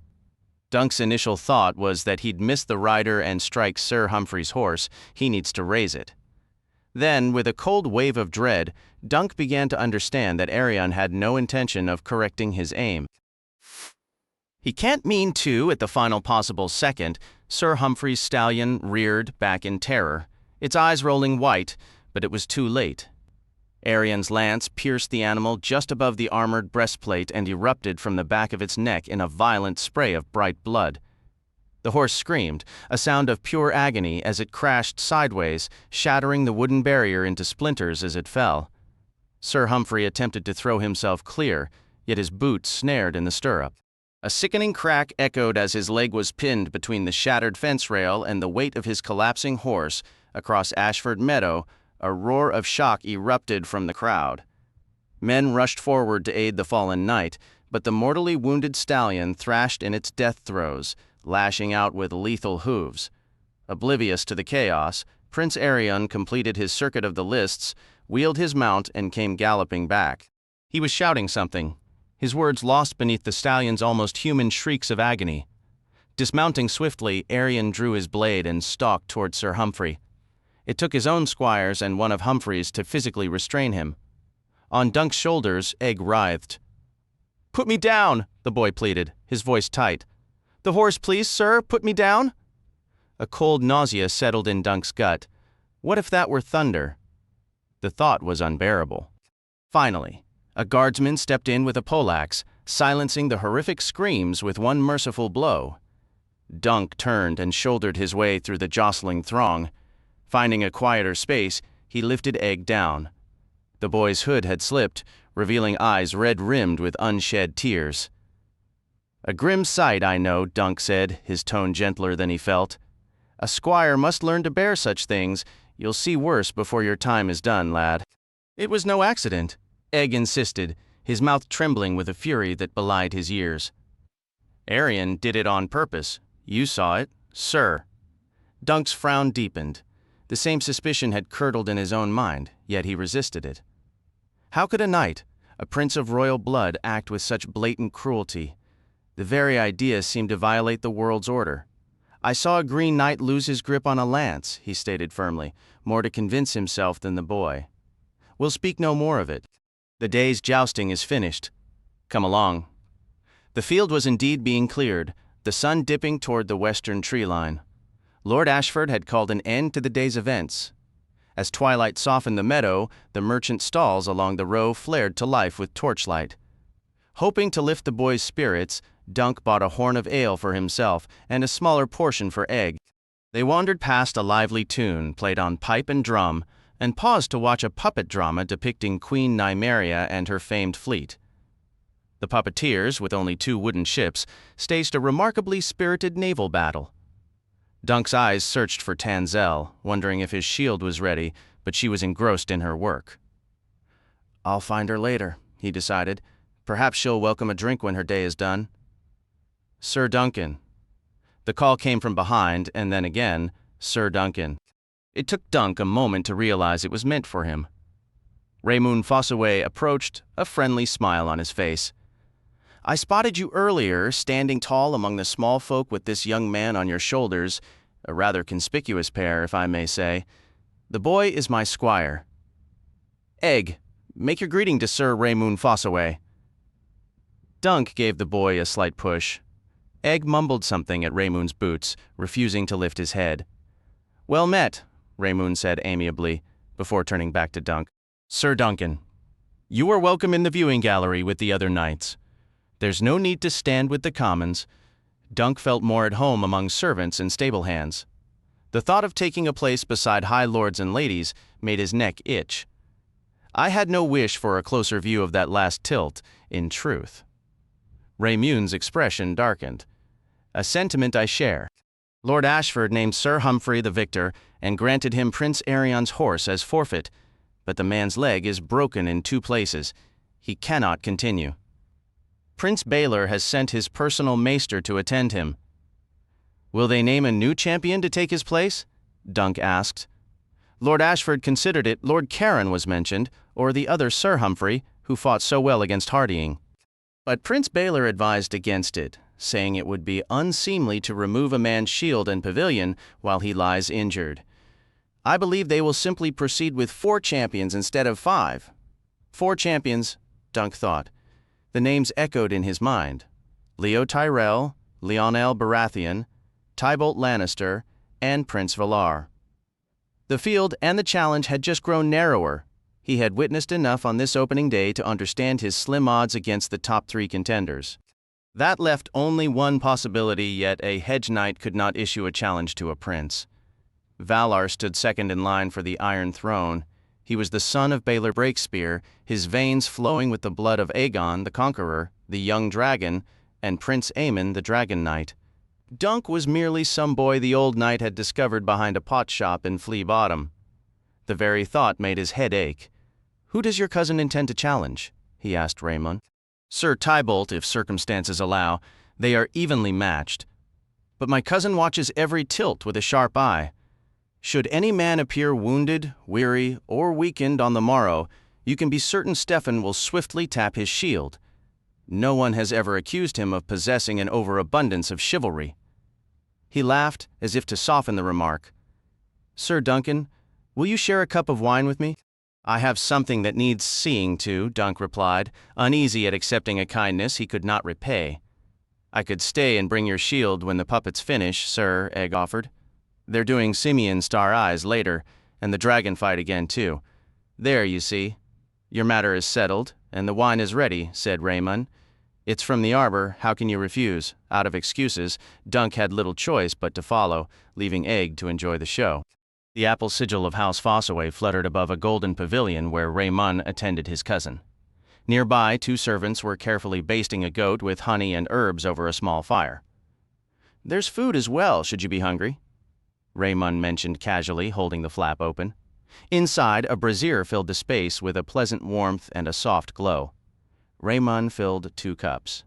They say Arion is furious with Lord Ashford for granting his charger to Sir Humphrey, he remarked as he poured. But I'd wager it was his uncle who advised it. He handed Dunk a cup. Prince Baelor is an honorable man, and the bright prince is not? Raymond laughed. Don't look so troubled, Sir Duncan. It's just us here.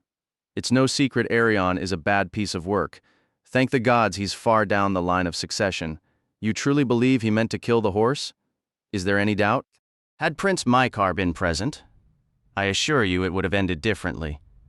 The tales say Arion is all polished smiles and knightly virtue while his father watches, but when he's not. I noticed Prince Mycar's seat was empty. He's left Ashford to search for his sons along with Roland Crakehall of the Kingsguard. There's some wild story about robber knights circulating, but I'd wager the prince is just off drunk again. The wine was rich and fruity, the finest he had ever tasted. He let it linger on his tongue before swallowing. Which prince would that be? Makar's heir. Daron, named for the king. They call him Daron the Drunken, though never within his father's hearing. The youngest boy was traveling with him. They departed Summerhall together, but never arrived here. Raymond finished his cup and set it down. Poor Makar. Poor? Dunk said, surprised. A king's son? The king's 4th son, Raymond clarified. Not as bold as Baelor, nor as clever as Arius, nor as gentle as Rhaegal. And now he must endure seeing his own sons overshadowed by his brothers. Daron is a drunkard. Arion is vain and cruel. The 3rd son showed so little promise they gave him to the citadel, and the youngest. Sir! Ser Duncan! Egg burst in, breathless. His hood had fallen back, and the brazier's light reflected in his wide, dark eyes. You have to come! He's hurting her! Dunk staggered to his feet, bewildered. Hurting? Who? Arion? The boy shouted. He's hurting the puppet girl! Hurry! Whirling around, he dashed back into the night. Dunk moved to follow, but Raymond caught his arm. Ser Duncan, he said, Arion, a prince of the royal line. You must be cautious. He knew it was wise advice, the kind the old knight would have given, yet he could not heed it. He pulled his arm from Raymond's grasp and pushed his way out of the tent. From the direction of the merchant stalls came the sound of raised voices. Egg was nearly gone from view. Dunk gave chase, his long strides quickly overtaking the boy's shorter ones. A crowd had formed a tight ring around the puppet show Dunk barreled through, paying no mind to the complaints he left in his wake. A guardsman in the king's colors moved to intercept him. Dunk planted a massive hand on the man's chest and shoved, sending him stumbling backward to land hard in the dust.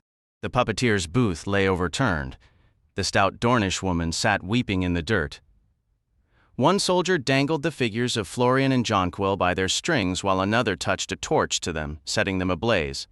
3 more were prying open chests, dumping puppets onto the ground and crushing them under their boots. The dragon puppet was strewn in pieces, a torn wing here, its head there, its tail snapped in 3. And in the center of it all stood Prince Arion, magnificent in a red velvet doublet with slashed sleeves, gripping Tanzel's wrist with both hands. She was on her knees, begging. Arion paid her no heed. He forced her hand open and seized one of her fingers. For a moment, Dunk could only stare, unable to believe what he was seeing. Then came a sickening snap, followed by Tanzel's scream. One of Arion's men lunged for him and was sent sprawling. 3 long strides brought Dunk to the prince's side. He grabbed Arion by the shoulder and spun him around violently. All thoughts of his sword, his dagger, every lesson the old man had ever taught him, all were gone. His fist sent the prince stumbling, and the toe of his boot drove hard into Arion's gut.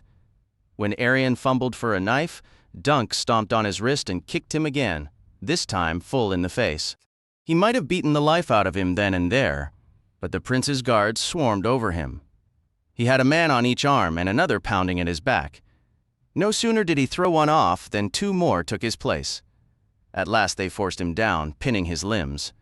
Aerion rose unsteadily. His mouth was a bloody mess. He probed it with a finger. "You've loosened a tooth," he said, his voice thick. "So we'll start by breaking every one of yours." He pushed the hair from his eyes and studied Dunk's face. "You look familiar. You mistook me for a stable hand." Aerion smiled. His lips stained red. "I remember you wouldn't take my horse. Why throw your life away? For this whore." Tenzel was curled on the ground, cradling her ruined hand. He nudged her with his boot. "She's hardly worth it. A traitor. The dragon should never be defeated. He's mad, Dunk thought, but he's still a prince's son and he intends to kill me." He might have prayed then if he could recall a full prayer, but there was no time. There was scarcely even time for fear. "Have you nothing more to say?" Aerion taunted. "You bore me, sir." He touched his bleeding mouth again. "Fetch a hammer and knock out all his teeth." "What?" he commanded. "Then we'll gut him and let him see the color of his own entrails." "No," a boy's voice cried out. "Don't you hurt him." Gods be good. The boy, the brave, foolish boy, Dunk thought. He strained against the men holding him, but it was useless. "Hold your tongue, you idiot! Run! They'll harm you!" "No, they won't." Egg stepped forward. "If they do, they'll answer to my father and to my uncle as well." "Let him go," I said. "Wote, Yorkle, you know who I am. Do as I command." The hands gripping his left arm fell away, then the others. Dunk could not comprehend what was happening. The guards were backing off. One even went to a knee. Then the crowd parted for Raymoon Fossaway. He wore mail and a helm now, his hand on his sword hilt. His cousin Sir Stephen was just behind him, blade already drawn, and with them came half a dozen men-at-arms bearing the red apple on their tunics. Prince Aerion did not so much as glance their way. "You've got some nerve, you little brat," he snarled at Egg, blood spraying from his lips to land at the boy's feet. "What did you do to your hair?" "I cut it all off, brother," Egg replied, his voice steady. "I didn't want to look anything like you." The second day of the tournament dawned under a heavy gray sky, a brisk wind whipping in from the west. On a day like this, Dunk figured, the crowds would be thinner. It would have been simple to find a place right up against the fence for a clear view of the jousts. Egg could have perched on the rail with Dunk standing guard behind him. Instead, his squire was no doubt seated in the Lord's viewing box, wrapped in silks and furs, while Dunk's world was now the 4 stone walls of a tower cell where Lord Ashford's men had locked him away. The room had a window, but it faced the wrong direction entirely. Still, as the sun tried to push through the clouds, Dunk wedged himself into the window seat and stared miserably out over the town, the fields, and the distant woods. They had taken his sword belt, his blade, his dagger, and every bit of his silver.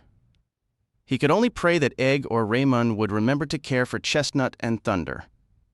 "Egg," he whispered into the quiet room. His squire, that scrawny lad he'd plucked from the gutters of King's Landing, had any knight ever been made to look such a fool? Dunk the Lunk, thick as a castle wall, and just about as quick. He hadn't been allowed a single word with Egg since the soldiers swept them up at the puppet show, nor with Raymoon, nor Tenzel, nor anyone of note. He wondered, with a sinking feeling, if he'd ever lay eyes on any of them again. For all he knew, they planned to leave him in this little room to rot. "What did you expect?" he asked himself, the thought tasting bitter.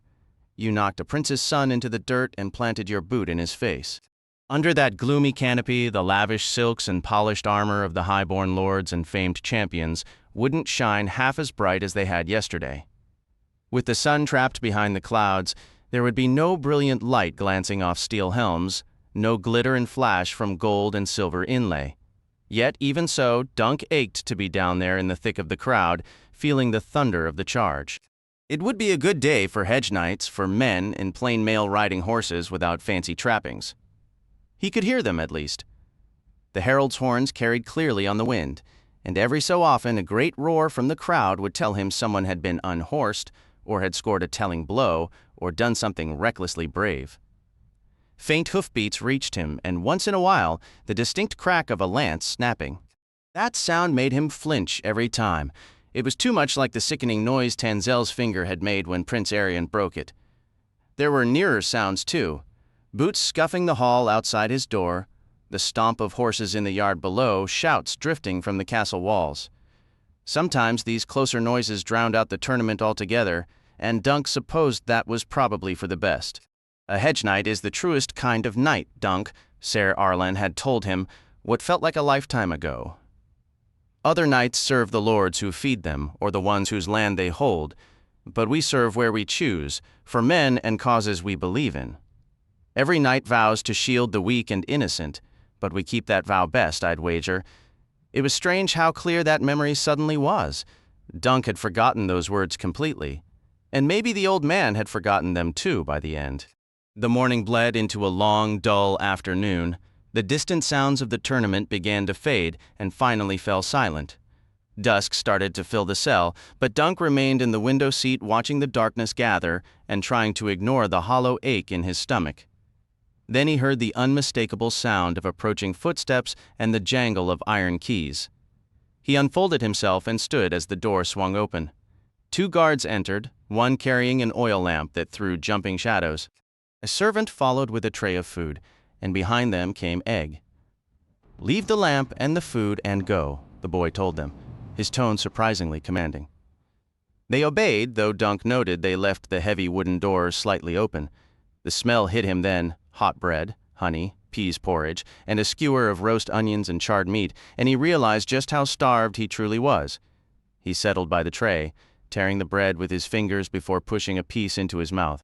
"No knife," he noted. "Afraid I'd try something with it, lad?" They didn't share their reasoning with me. Egg was dressed in a snug black wool doublet, its waist tucked and sleeves long, lined with crimson satin. Embroidered over his heart was the 3-headed dragon of House Targaryen. "My uncle insists I must earnestly ask your pardon for the deception." "Your uncle?" Dunk replied. "That would be Prince Baelor." The boy's expression was pained. "I never wanted to lie. Yet you did. About all of it, beginning with your name. I'd never met a Prince Egg. It's for Aegon. My brother Aemon started calling me that. He's at the Citadel now, training to be a maester. Daron uses it too, and my sisters as well." Dunk picked up the skewer and took a bite of meat, goat, seasoned with some noble spice unfamiliar to him. Grease dripped onto his chin. "Aegon," he echoed. "Naturally it would be Aegon, like Aegon the Conqueror. How many Aegons have worn the crown?"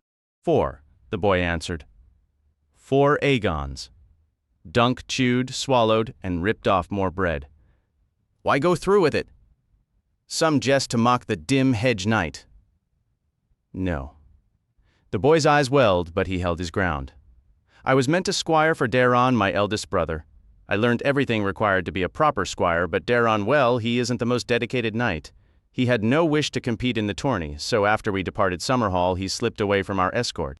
Instead of circling back, he headed straight for Ashford, figuring they'd never search for us there. He's the one who shaved my head. He knew our father would send men after us. Daron's hair is ordinary, a plain light brown, but mine resembles Arion's and my father's. The blood of the dragon, Dunk said.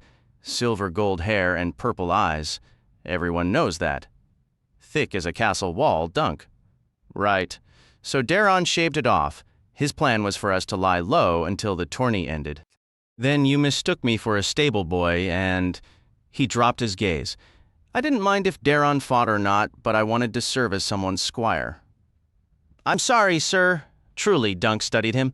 He understood wanting something so desperately you'd tell an enormous lie just to get close to it. "I believed you were like me," he said. "Maybe you are, just not in the way I assumed. We're both from King's Landing, still?" The boy offered hopefully. Dunk couldn't help but laugh. "Sure, you from the crest of Aegon's high hill and me from the foot of it." "That isn't so far, sir."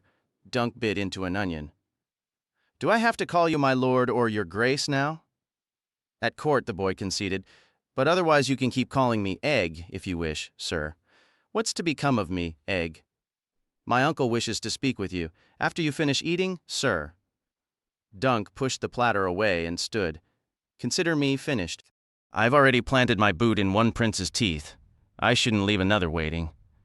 Lord Ashford had surrendered his own quarters to Prince Baelor for the visit, so it was to the Lord Solar that Aegon, he needed to remember that, led him.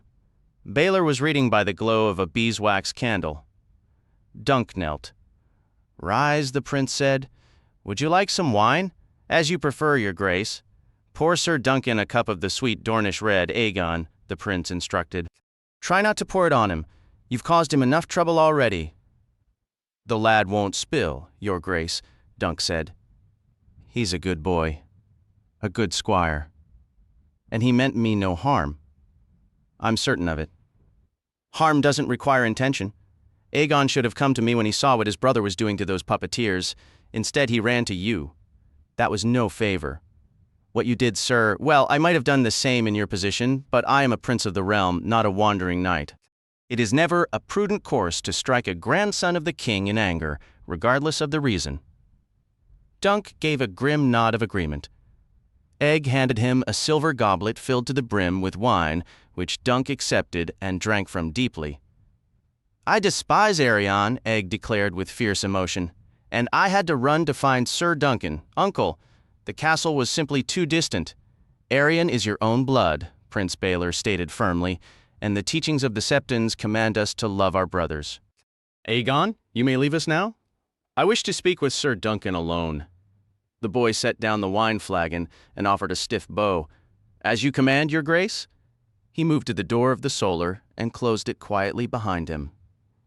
Prince Baelor Breakspear studied Dunk's face for a long, silent moment. "Ser Duncan, answer me plainly. How capable a knight are you, in truth? What is your genuine skill with arms?" Dunk was uncertain how to respond. "Sir Arlan instructed me in the use of sword and shield, and in tilting at rings and quintains." This answer appeared to trouble the prince. "My brother Maekar returned to the castle only a few hours past. He discovered his own heir drunk in a roadside inn, a full day's journey to the south." The prince's expression was one of weary frustration. Maekar would never voice it aloud, but I am certain he secretly hoped his sons might surpass my own in this tourney. Instead, both have brought him disgrace. Yet what can he do? They are his own flesh and blood. Maekar is furious, and such fury demands a target. He has chosen you? Me? Dunk said, his heart sinking. Aerion has already poisoned his father's ear, and Daeron has done you no favors either. To mask his own cowardice, he told my brother that a giant robber knight, encountered by chance upon the road, had made off with Aegon. I fear you have been cast in the role of this robber knight, sir. In Daeron's telling, he has spent all these days chasing you across the countryside to rescue his brother. But Egg will tell him the truth. Aegon, I mean? Egg will tell him, I do not doubt it, said Prince Baelor. But the boy has a history of falsehoods, as you have good cause to remember. Which son will my brother believe? As for the business with the puppeteers, by the time Arion finishes twisting the tale, it will sound like high treason. The dragon is the sigil of the royal house. To depict one being slain with sawdust spilling from its neck like blood, it was doubtless innocent, but it was far from wise. Arion names it a veiled attack upon House Targaryen, an incitement to rebellion. Maekar will likely agree. My brother has a prickly nature, and he has pinned his best hopes on Arion since Daeron has proven such a profound disappointment. The prince took a slow sip of wine before setting the goblet aside. Whatever my brother chooses to believe, one fact is beyond dispute. You laid hands upon the blood of the dragon. For that offense, you must face a trial, be judged, and be punished. Punished? Dunk did not like the sound of that word. Aerion would like your head, with or without the teeth in it. He will not have it, I promise you that much, but I cannot deny him a trial. As my royal father is many hundreds of leagues away, my brother and I must sit in judgment of you, along with Lord Ashford, on whose lands this occurred, and Lord Tyrell of Highgarden, his liege lord. The last time a man was convicted of striking one of royal blood, the sentence decreed he should lose the offending hand. My hand? Said Dunk, horrified. And your foot? Prince Baelor added, his tone matter-of-fact. You kicked him as well, did you not? Dunk found he could not form a single word. Be assured I will urge my fellow judges toward mercy. I am the king's hand and heir to the throne. My word carries some weight, but my brother's carries weight as well. The risk is very real. Your Grace? Dunk stammered. He wanted to explain that they meant no treason, that it was only a wooden dragon, never intended to represent a royal prince, but his words had utterly deserted him. He had never been any good with words. You do have another choice, however, Prince Baelor said, his voice dropping to a quiet, intent level. Whether it is a better choice or a worse one, I cannot say, but I remind you that any knight accused of a crime has the right to demand a trial by combat. So I ask you once more, Ser Duncan the Tall, how good a knight are you? Truly? A trial of 7, Prince Arion announced, a faint, cold smile touching his lips. Prince Baelor tapped his fingers on the wooden surface, his expression troubled. Lord Ashford, seated beside him, gave a slow, deliberate nod. Explain your reasoning? Prince Maekar demanded, leaning toward his son. Do you fear a simple duel with this Hedge knight, where the gods themselves would judge the truth of your claims? Fear? Arion replied with a dismissive wave. Of a man like that? Please, father, spare me the absurdity. My concern is for dear Daron.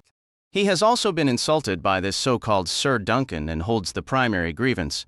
A trial of 7 grants us both the honor of confronting him. Keep your generous gestures to yourself, brother. Daron Targaryen muttered. The prince's eldest son appeared even more disheveled than when Dunk had met him at the inn. Though sober now, his fine red and black tunic unmarked, his eyes were rimmed with red and a thin layer of sweat glistened on his forehead. I am perfectly happy to watch you cut down this fraud from the sidelines. How considerate you are, Prince Arion said, his smile wide and insincere. But it would be terribly selfish of me to deny you the chance to defend your own honor with your blade. I must insist on the trial of 7. Dunk felt utterly adrift. Your graces, my lords, he addressed the high table. I don't follow. What is this trial of 7? Prince Baelor shifted in his seat, visibly uneasy. It is an older, rarely used form of trial by combat. It arrived from across the narrow sea with the Andals and their 7 gods. In any trial by combat, the accuser and the accused call upon the gods to decide the matter. The Andals held that if 7 champions fought for each side, the gods, thus properly honored, would be more inclined to intervene and ensure a just outcome. Or perhaps they just enjoyed a good brawl, Lord Leo Tyrell remarked, a hint of a cynical smile on his lips. Be that as it may, Prince Arion is exercising his rights. It must be a trial of 7. So, I must face 7 men alone? Dunk asked, his hope fading. Not alone, sir, Prince Maekar said, his tone impatient. Do not feign ignorance. It won't help you. It is 7 against 7. You will need to find 6 other knights to stand with you. 6 knights? The number might as well have been 6,000. Dunk had no family, no longtime brothers in arms, no one who had ever stood shoulder to shoulder with him in battle. Why would 6 strangers risk their lives to defend a Hedge knight against 2 princes of the blood? Your graces, my lords, he said, what if no one will join me? Maekar Targaryen stared down at him, his gaze icy. If a cause is righteous, honorable men will fight for it. If you find no champions, sir, it will prove your guilt. Is that not clear enough? Never had Dunk felt more isolated than when he passed through the gates of Ashford Castle and heard the portcullis clang shut behind him. A gentle rain fell, soft as morning mist on his skin, yet he shuddered at its touch. Across the river, the few remaining campfires cast halos of colored light around the scattered pavilions. The night was well advanced, dawn was only a few hours away, and with dawn would come his end. They had returned his sword and his silver, but as he waded through the shallow ford, his thoughts were grim. He wondered if they expected him to saddle a horse and run. He could if he chose. That would mean the end of his knighthood. He would live as an outlaw until some lord caught him and took his head. Better to die a knight than live like that, he told himself firmly. Soaked to the knees, he trudged past the deserted tournament grounds. Most tents were dark, their occupants long asleep, though here and there a candle still glowed. From one pavilion he caught the sound of soft laughter and intimate whispers, a stark reminder that he might die without ever knowing a woman's touch. Then he heard a familiar snort, thunders. He turned and hurried toward the sound, finding his horse tied beside Chestnut outside a round tent, its walls illuminated by a warm, golden light from within. The banner hung limp and heavy on its center pole, the rain having soaked it through, yet the dark shape of the Fossaway apple was still visible to Dunk. It felt like a fragile promise. "A trial by combat," Raymond stated, his voice grave. "By the gods, Duncan, that means war lances, morning stars, battle axes. The swords will be live steel, do you grasp that?" Raymond the Reluctant, his cousin, Sir Stephen, teased. A golden apple studded with garnets held his yellow wool cloak. "Set your fears aside, cousin. This is a knight's affair. Since you bear no spurs, your hide is safe. Sir Duncan, you have at least one Fossaway in your corner. The ripe one. I witnessed what Prince Arion did to those puppeteers. I stand with you, and Raymond snapped, his temper flaring. "I merely intended," his cousin interrupted him. "Who else stands with us, Sir Duncan?" Dunk could only offer a helpless gesture. "I know no one else. There's Sir Manfred Dondarrion, I suppose. He wouldn't even attest I was a knight. He'd never hazard his life for my sake." Sir Stephen appeared unbothered. "Then we require 5 more worthy men. Luckily, I count more than 5 as friends. Leo Longthorn, the Laughing Storm, Lord Caron, the Lannisters, Sir Otho Bracken, yes, and the Blackwoods too, though you'll never coax a Blackwood and a Bracken onto the same side of a fight. I'll go and have words with a few of them. They won't appreciate being roused from their beds," his cousin protested. "Perfect," Sir Stephen declared. "If they're irritated, they'll fight with more fire." "You can depend on me, Sir Duncan. Cousin, should I not return by first light, fetch my armor and ensure Wrath is saddled and armored for me? We'll meet in the Challenger's paddock." He laughed, a bright, almost eager sound. "I suspect this will be a day talked about for years." When he strode from the tent, he looked nearly cheerful. Raymond, however, did not share his mood. 5 nights, he said gloomily after his cousin departed. "Duncan, I hate to crush your hopes, but if your cousin can deliver the men he names? Leo Longthorn? The Brood of Bracken? The Laughing Storm?" Raymond stood up. "He's acquainted with them all, I don't doubt it, but I'd be less sure any of them know him. Stephen views this as a path to glory, but it's your life on the line. You must find your own champions. I'll assist. It's better to have too many than too few." A sound from outside made Raymond turn his head. "Who's there?" he called out as a boy slipped through the tent flap, trailed by a slender man in a rain-drenched black cloak. "Egg?" Dunk rose to his feet. "What are you doing here?" "I'm your squire," the boy said simply. "You'll require someone to arm you, sir. Does your lord father know you've slipped away from the castle?" "By the gods, I should hope not." Daeron Targaryen unfastened his cloak and let it fall from his thin shoulders. Have you lost your wits coming here?" Dunk drew his knife from its sheath. "I ought to put this through your gut." "Likely," Prince Daeron conceded. "Though I'd prefer you poured me a cup of wine instead. Look at my hands." He held one out, letting them all see its tremor. Dunk stepped closer, glowering. "I don't care about your hands. You lied about me." "I had to say something when my father demanded to know where my little brother had wandered off to," the prince replied. He took a seat, paying no mind to Dunk or his blade. Truth told, I hadn't even noticed Egg was missing. He wasn't at the bottom of my wine cup, and I hadn't looked elsewhere, so— He sighed, the sound weary and resigned. It was a stark shift from the tense dread, a moment of bleak, almost sarcastic honesty about his own failings. "Sir, my father means to be one of the 7 accusers," Egg interjected urgently. I pleaded with him not to, but he won't listen. He claims it's the only way to restore Arian's honor and Daeron's. "Not that I ever asked for my honor to be restored," Prince Daeron said sourly. "Whoever has it can keep it as far as I'm concerned. Still, here we are. For what it's worth, Sir Duncan, you've little to fear from me. The only things I dislike more than horses are swords. Heavy, beastly, sharp things. I'll endeavor to look gallant in the first charge, but after that, well, perhaps you could land me a decent blow to the side of the helm. Make it ring, but not too loudly, if you catch my meaning. My brothers may best me in combat, in dance, in study, and in reading, but not one of them can match my talent for lying unconscious in the mud. Dunk simply stared, trying to decide if the prince was mocking him. "What is your purpose in coming here?" "To give you a clear warning of what awaits you," Daron replied. "My father has ordered the Kingsguard to stand with him in the trial." "The Kingsguard?" Dunk said, horrified. "Only the 3 who are present, thankfully. Uncle Baylor left the other 4 in King's Landing with our grandfather." Egg quickly listed them. "Sir Roland Crakehall, Sir Donald of Duskendale, and Sir Willem Wild." "They have little say in the matter," Daron explained. "Their vows bind them to protect the king and his blood, and my brothers and I carry that blood for better or worse." Dunk tallied on his fingers. "That makes 6. Who will be the 7th? Prince Daron gave a dismissive shrug. "Arian will find someone. He'll purchase a champion if he must. Gold is no obstacle for him." "Who stands with you?" Egg asked. "Raymun's cousin, Sir Stefan." Daron winced. "Just the one. Sir Stefan is seeking others among his acquaintances." "I can find men," Egg insisted. "Knights I know I can." "Egg," Dunk said gently, "the men I face will be your own brothers."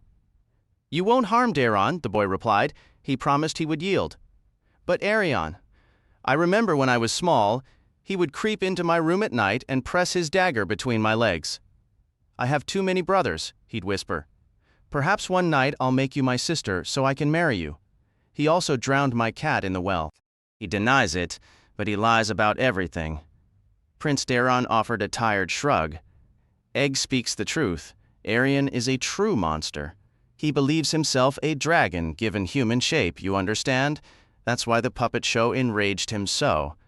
A shame he wasn't born a Fossaway, then he might fancy himself an apple and we'd all sleep more soundly. But fate had other ideas." He bent to retrieve his fallen cloak, shaking off the rain. "I must return to the castle before my father questions why sharpening a sword takes so long. But before I go, I would have a word in private. Ser Duncan. Will you walk with me?" Dunk studied the prince warily for a moment. "As you command, your grace." He slid his dagger back into its sheath. "I should also retrieve my shield. Egg and I will continue the search for knights," Raymond promised. Prince Daron fastened his cloak and drew up the hood. Dunk followed him back out into the gentle rainfall. They moved in the direction of the merchants' carts. "I dreamed of you," the prince said. "You mentioned that at the inn, did I?" "Well, it's true.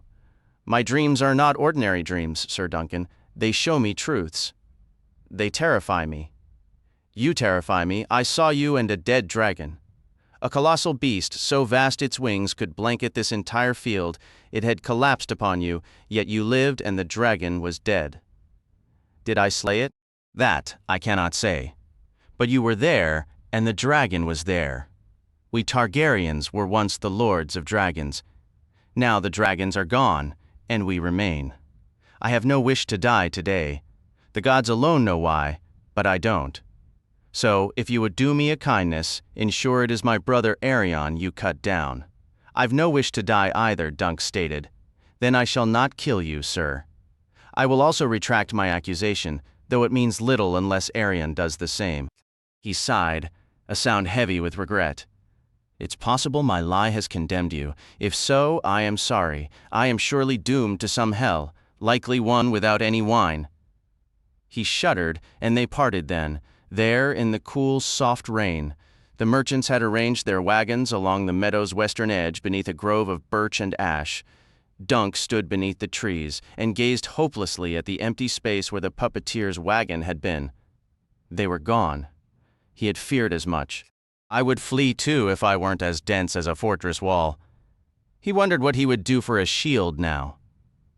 He had the coin to buy one. He supposed if he could only find one for sale.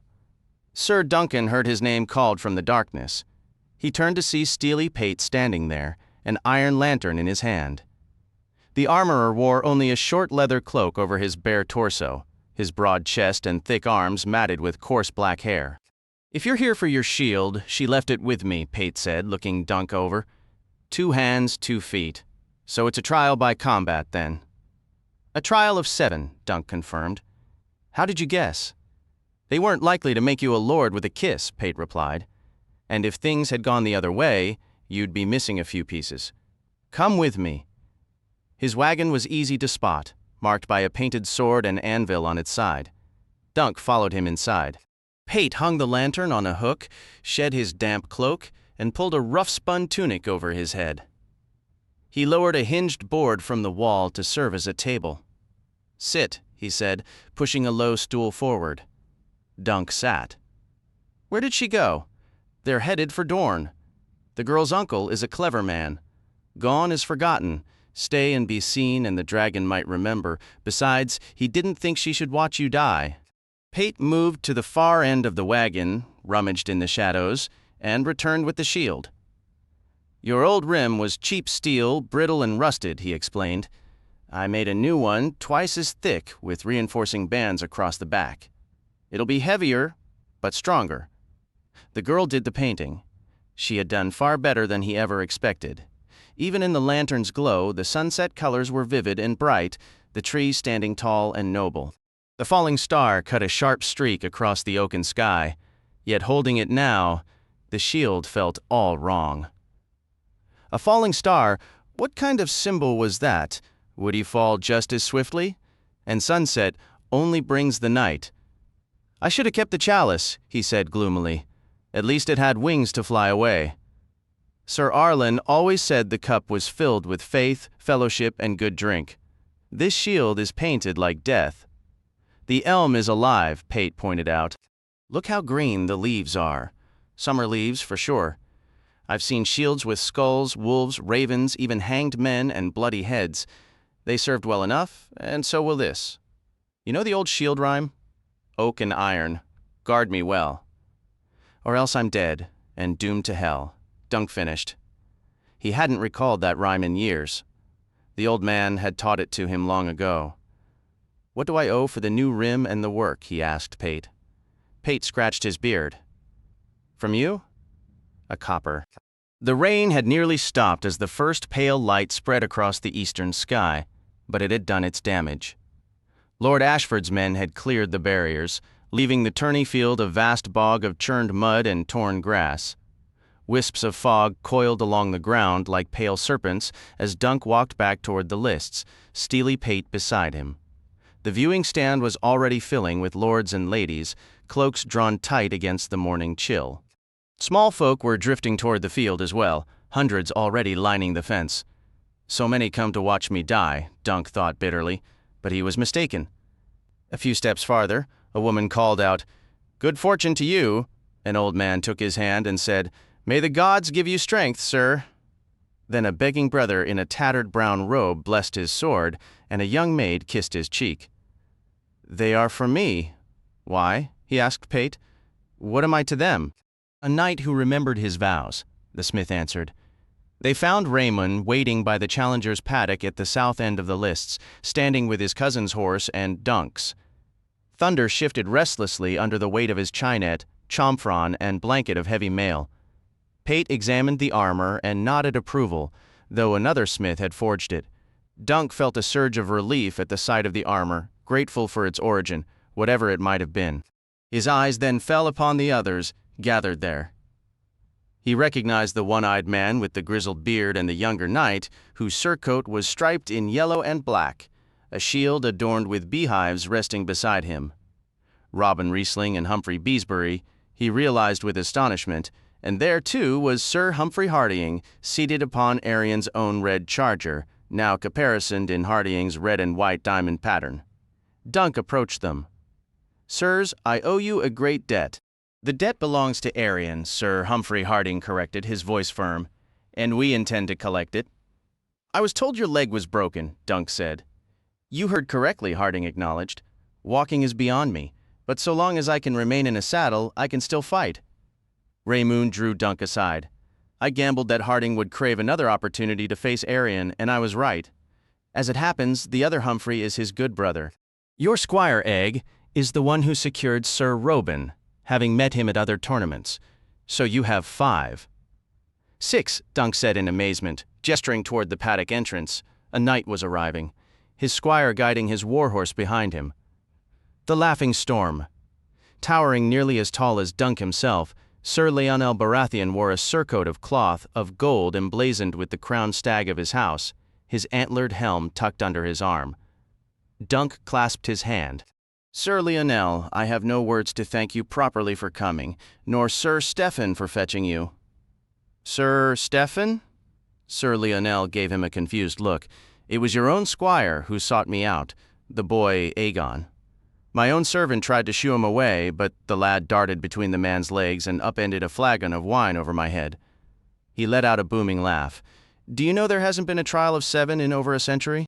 I wasn't about to pass up a chance to cross swords with the Kingsguard and to irritate Prince Maekar while I was at it." 6. Dunk said to Raymond Fossaway with a spark of hope as Sir Lionel moved to join the others. "Your cousin will surely bring the 7th. A sudden roar erupted from the crowd. From the northern edge of the meadow, a column of knights emerged from the river mist. The 3 white knights of the Kingsguard led the way, spectral in their gleaming enameled armor, long white cloaks flowing behind them. Their shields were a stark, featureless white, like a field of fresh snow. Following them rode Prince Maekar and his sons. Arion was astride a dapple gray horse, flashes of orange and red visible through the slits in its trappings with every step. His brother's warhorse was a smaller bay, armored in overlapping scales of black and gold, a green silk plume streaming from Daeron's helm. Yet it was their father who presented the most fearsome sight. Black, curved dragon teeth ran across his shoulders, along the crest of his helm, and down his back, and the massive, spiked mace fastened to his saddle was as vicious a weapon as Dunk had ever seen. 6, Raymond exclaimed suddenly. "They are only 6 as well." Dunk saw it was true. 3 knights in black, 3 in white. They are also a man short. Could it be that Arion had failed to find a 7th? What would that mean? Would they fight 6 against 6 if neither side was complete? Egg appeared at his side as he pondered this. "Sir, you should put on your armor now?" "My thanks, squire, if you would assist." Steely Pate helped the boy. Piece by piece, hauberk and gorget, greaves and gauntlet, coif and codpiece, they encased him in steel, checking every buckle and clasp 3 times over. Ser Lionel sat sharpening his sword on a whetstone. The 2 Humphreys spoke in low tones. Sir Robin offered a quiet prayer, and Raymond Fossaway paced anxiously, wondering what had delayed his cousin. Dunk was fully armored when Sir Stephen finally arrived. "Raymond," he called out, "my mail, please?" He had changed into a padded doublet to wear beneath the steel. "Sir Stephen," said Dunk, "what of the knights you were to bring? We need 1 more to complete our 7. "You require 2, I fear," Sir Stephen replied. As Raymond began lacing the back of the hauberk, Dunk stared, uncomprehending. "My lord?" 2. Sir Stephen selected a finely crafted steel gauntlet and worked his left hand into it, flexing his fingers. "I count 5 here," he remarked, as Raymond secured his sword belt. "Beesbury, Riesling, Harding, Baratheon, and you," Dunk replied.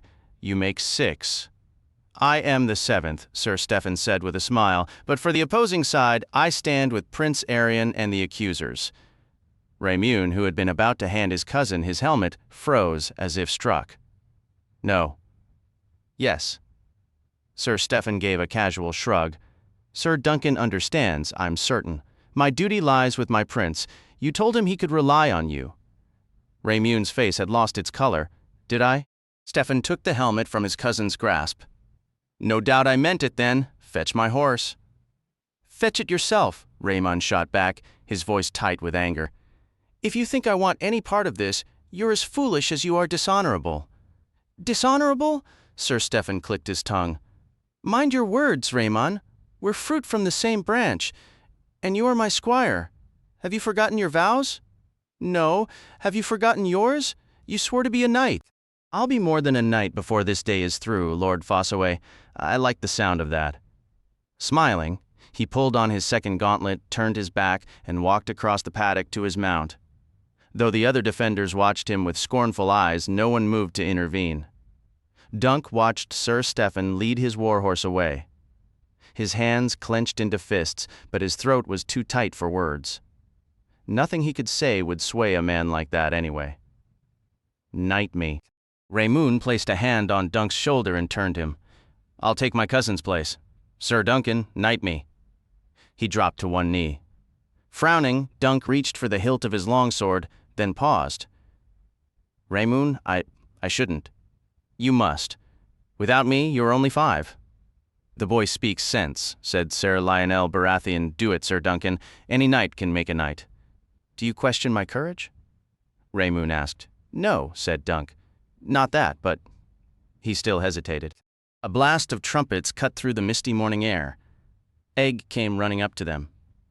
Sir, Lord Ashford calls for you. The laughing Storm gave an impatient shake of his head. Go to him, Ser Duncan. I'll confer the knighthood upon Squire Raymoon.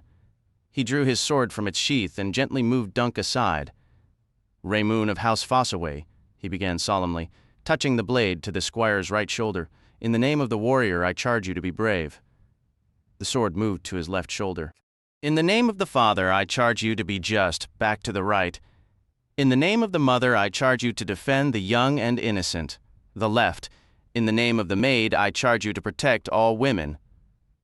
Dunk left them there, feeling a mix of relief and guilt. We are still one man short, he thought as Egg held Thunder steady for him. Where will I find another? He turned the horse and rode slowly toward the viewing stand, where Lord Ashford waited. From the north end of the lists, Prince Aerion rode forward to meet him. Sir Duncan, he said brightly, it appears you have only 5 champions. 6, said Dunk. Sir Lionel is knighting Raymun Fossaway. We will meet you 6 against 7. Men had triumphed against worse odds, he knew, but Lord Ashford shook his head. That is not allowed, sir. If you cannot find another knight to stand with you, you must be declared guilty of the crimes of which you are accused. Guilty, thought Dunk. Guilty of loosening a tooth, and for that I must die. My lord, I beg a moment. You have it. Dunk rode slowly along the fence. The viewing stand was packed with knights. My lords, he called out to them, does none of you remember Sir Arlan of Pennytree? I was his squire. We served many of you. We broke bread at your tables and slept beneath your roofs. He spotted Manfred Dondarrion seated in the highest row. Sir Arlan took a wound in your lord father's service. The knight leaned to speak to the lady beside him, offering no acknowledgement. Dunk had no choice but to move on, the morning sun feeling colder with each passing second. Lord Lannister, Sir Arlan once bested you in a tourney. The Grey Lion inspected his gloved hands, deliberately keeping his gaze lowered. He was a worthy man, and he showed me what knighthood truly means. It was never just about sword and lance, but about honor. A knight protects those who cannot protect themselves, he taught me. That is all I attempted to do. I require just one more knight to stand with me. A single one. Lord Caron? Lord Swan? Lord Swan gave a soft chuckle as Lord Caron leaned in to whisper. Dunk guided Thunder to a halt before Ser Otho Bracken, his voice dropping to an urgent plea. Ser Otho, your prowess is renowned throughout the realm. Fight with us, I beseech you. By the old gods and the new, my cause is righteous. That may well be, replied the brute of Bracken, who at least had the courtesy to answer. But it is your cause, stranger. I do not know you. A wave of despair washed over Dunk. He wheeled Thunder around, galloping before the rows of impassive, cold-faced lords. Desperation sharpened his cry. Is there not a single true knight here? Only a hollow silence answered him. From across the field, Prince Aerion's laughter rang out. The dragon does not tolerate mockery, he proclaimed. Then, a voice cut through the quiet. I will stand with Ser Duncan. A black stallion materialized from the river mist, bearing a knight in black armor. Dunk saw the dragon shield and the red knee-milled helm crested with 3 fierce heads. The young prince. Could it truly be him? Lord Ashford made the same error. Prince Valar? No. The Black Knight raised his visor. I did not plan to compete at Ashford, my lord, and brought no armor of my own. My son was kind enough to lend me his. Prince Baelor offered a faint, almost sorrowful smile. Dunk could see the accusers thrown into disarray. Prince Maekar urged his horse forward. Brother, have you lost your reason? He pointed a mailed finger at Dunk. This man assaulted my son. This man defended the innocent as every true knight is sworn to do, Prince Baelor countered. Let the gods decide where the right of it lies. He pulled on his reins, turning the great black destrier, and rode to the southern end of the field. Dunk brought Thunder alongside him, and the other defenders closed ranks. Robin Riesling and Sir Lionel, the two Humphreys. Good men, every one. But would they be enough? "Where is Raymond? Sir Raymond, if you please." He rode up, a determined smile visible beneath his plumed helm. "My apologies, sir.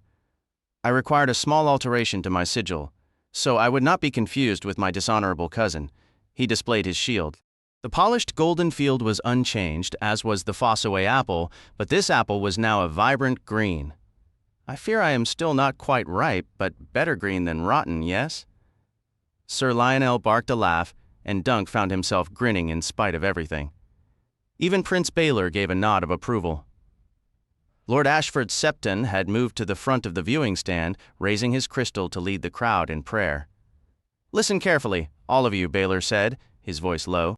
"The accusers will be armed with heavy war lances for the first charge. They are ash, 8 feet long, reinforced against shattering, and tipped with steel designed to punch through plate armor." "We shall use the same," said Sir Humphrey Beesbury. Behind them, the Septon was invoking the Seven to witness the trial and grant victory to the just. "No," Baelor said, "we will take tourney lances." "But tourney lances are made to break," Raymond objected. "They are also 12 feet long," Baelor continued. "If our points find their mark, theirs cannot reach us. Aim for the helm or the chest. In a tourney, it is a noble thing to shatter your lance on a foe's shield, but here it could mean your end. If we can unhorse them while keeping our own seats, we gain the upper hand." He looked to Dunk. If Ser Duncan falls, it will be judged that the gods have found him guilty, and the contest ends. If both his accusers are slain, or if they withdraw their charges, the matter is settled.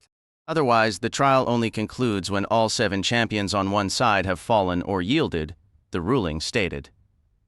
"Prince Daeron will not be fighting," Dunk observed. "Not with any skill, at least." Sir Lionel chuckled. "In exchange, we face 3 knights of the Kingsguard." Prince Baelor accepted this with calm assurance. "My brother made a mistake by commanding the Kingsguard to champion his son. Their sacred vows prevent them from doing harm to a prince of the royal line. Thankfully, I qualify." A faint, determined smile touched his lips. "If you can shield me from the others long enough, I will handle the Kingsguard myself." As the Septon completed his prayers, Sir Lionel Baratheon voiced a doubt.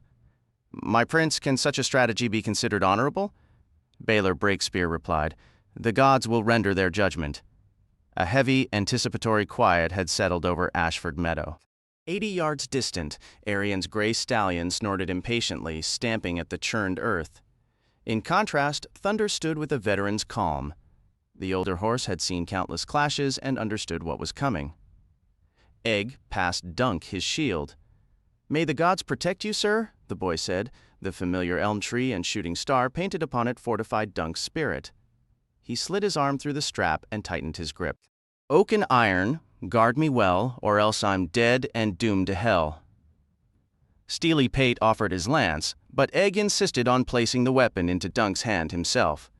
To his left and right, his companions took up their lances, forming a long battle line.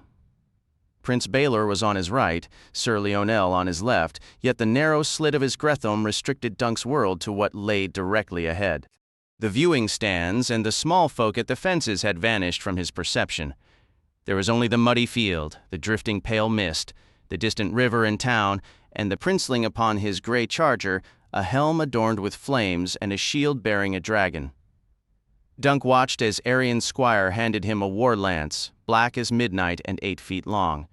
"He means to drive that through my heart, if he can." A horn blast shattered the silence. For a terrifying heartbeat, Dunk sat frozen, a fly trapped in amber, while all around him the horses began to move. A sharp bolt of panic shot through him. "I've forgotten everything. I'll disgrace myself. I'll lose it all." It was Thunder who rescued him. The experienced stallion knew his duty even if his rider faltered, breaking into a steady trot. Dunk's training then surged back. He gave Thunder a light touch with his spurs and couched his lance, simultaneously angling his shield to cover his left side, positioning it to deflect incoming blows. Oak and iron? Guard me well. The roar of the crowd faded into a distant, watery rumble. Thunder surged into a gallop. The violent rhythm jarred Dunk's teeth. He drove his heels down, locking his legs with all his strength, merging his body with the powerful motion of the horse beneath him. I am thunder, and thunder is me. We are one creature, one purpose. The air inside his helm was already stifling and hard to breathe. In a standard joust, his opponent would be to the left across a barrier, requiring a tricky angle. Here, there was no divider. The warhorses charged straight at each other. Prince Baelor's massive black destrier was faster, and Dunk caught a blurred glimpse of him pulling ahead. He felt more than saw the other riders. They don't matter. Only Aerion matters. He fixed his eyes on the approaching dragon.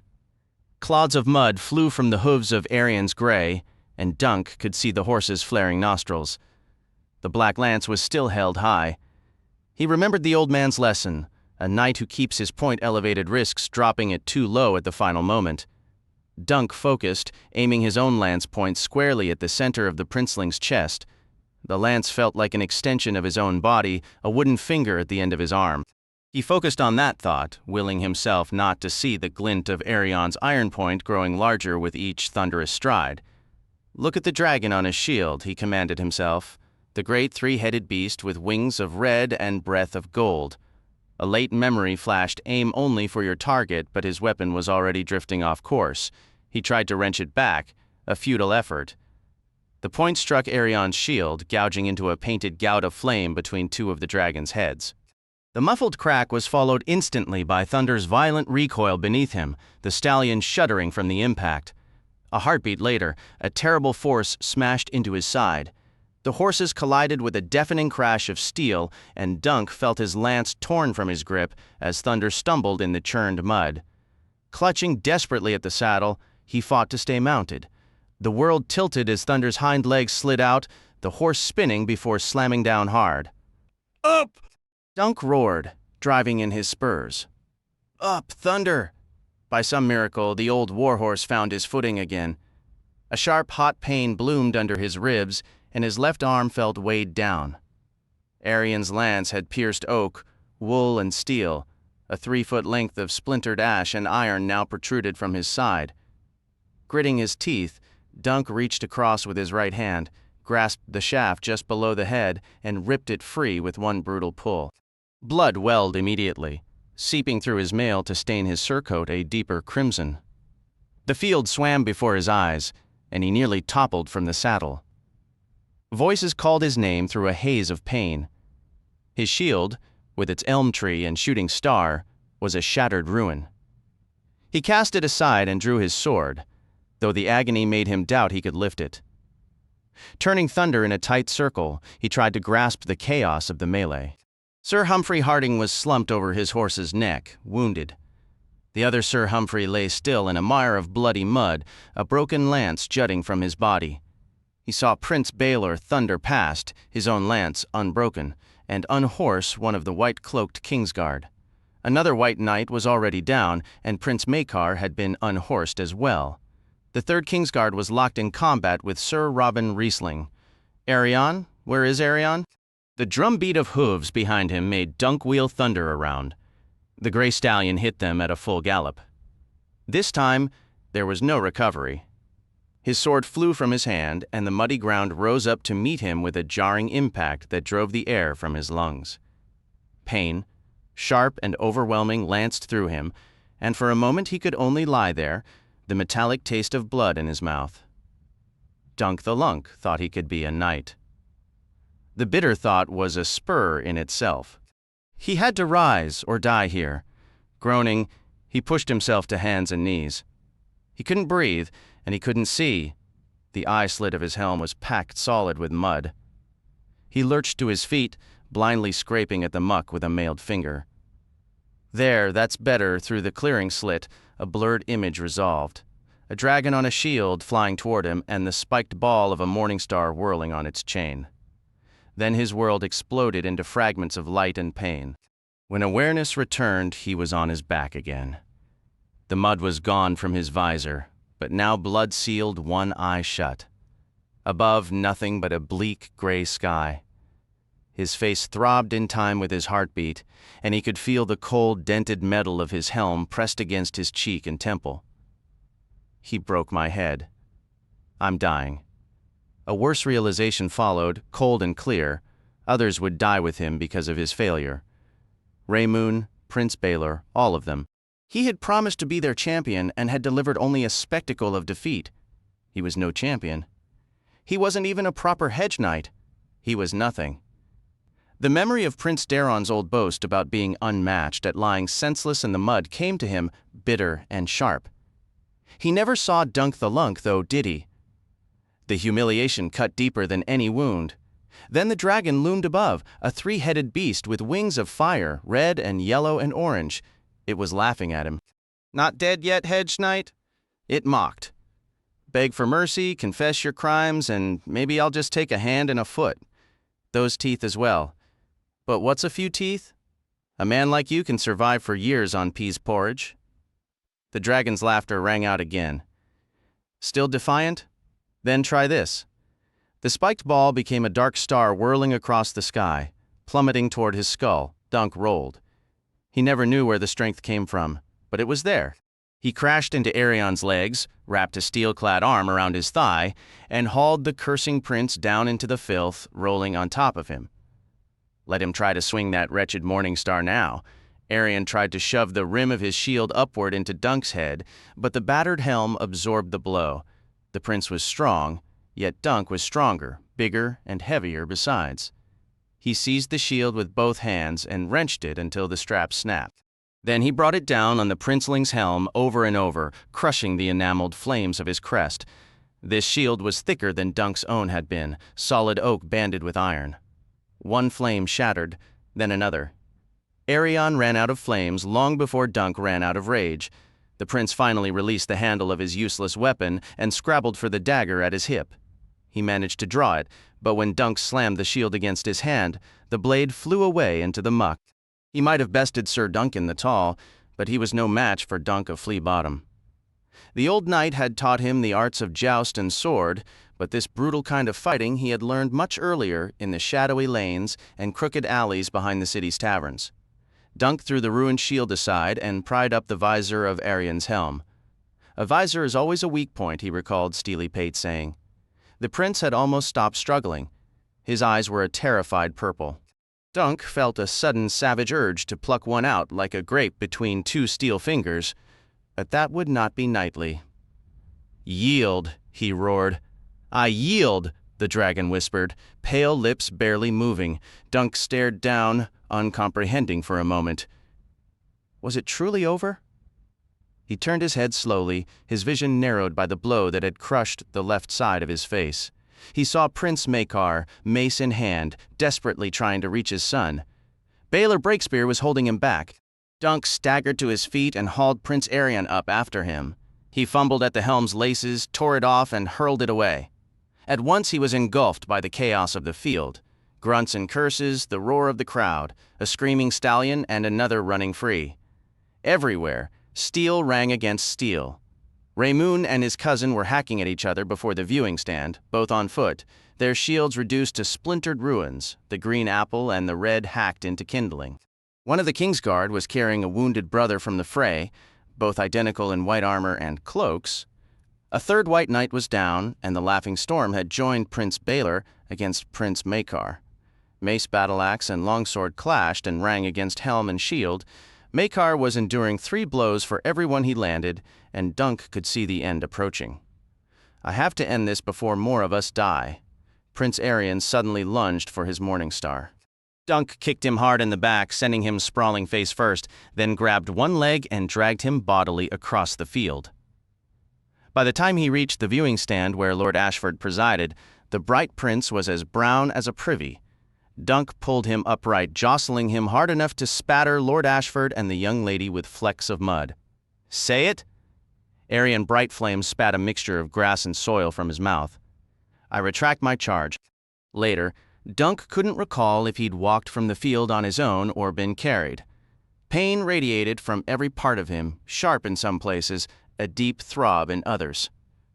"Am I truly a knight now?" he thought hazily. Is this what a champion feels like? Egg was there, along with Raymoon and Steely Pate, their hands working to unbuckle his greaves and gorget. In his dazed state, their faces blurred into a collection of helpful fingers and concerned voices. Pate's grumbling was the only thing he could clearly distinguish. "Look at the state of my work," the armorer muttered. "Dented, scratched, battered. Why do I even bother? I'll have to shear this mail right off him." "Raymoon," Dunk said, his words urgent as he grasped his friend's arm. The others. What happened to them? He needed to hear it. Did anyone fall? "Beesbury," Raymoon told him, his voice low. "Donnell of Duskendale struck him down in the first clash. Sir Humphrey is badly hurt. The rest of us are cut and bruised, but will mend you." However, he left the sentence hanging. And them? The ones who made the accusation. "Sir Willem Wilde of the Kingsguard was carried off, unconscious. I'm fairly certain I broke a few of my cousin's ribs. At least I sincerely hope I did." A sudden fear gripped Dunk. "Prince Daron? Does he live?" After Sir Robin knocked him from his saddle, he didn't rise. His own loose horse trampled him. He may have a broken foot. Through the fog in his mind, a tremendous weight lifted. Then his dream was wrong. The dead dragon. Unless Arion perished. He didn't, though, did he?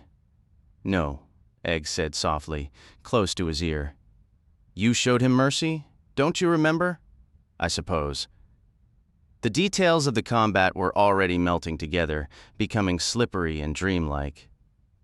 "One moment I feel numb, the next, the pain is so fierce I'm sure the end is near." They eased him onto his back. As he stared up at the churning gray clouds, their voices floated over him. It still looked like morning. How long had the madness lasted?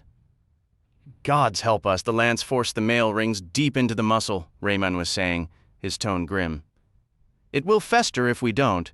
Get him drunk and pour boiling oil in the wound," a voice suggested. "That's the maester's way. Wine." The new voice echoed, hollow and metallic. "Not oil. Boiling oil would finish him. Use boiling wine. I'll have Maester Yormwell attend him once he's seen to my brother." A tall knight in black armor stood over him, the plate scarred and dented from countless blows, Prince Baelor. The red dragon on his helm was now a ruin, missing a head, both wings, and most of its tail. "Your Grace," Dunk managed, the words thick on his tongue.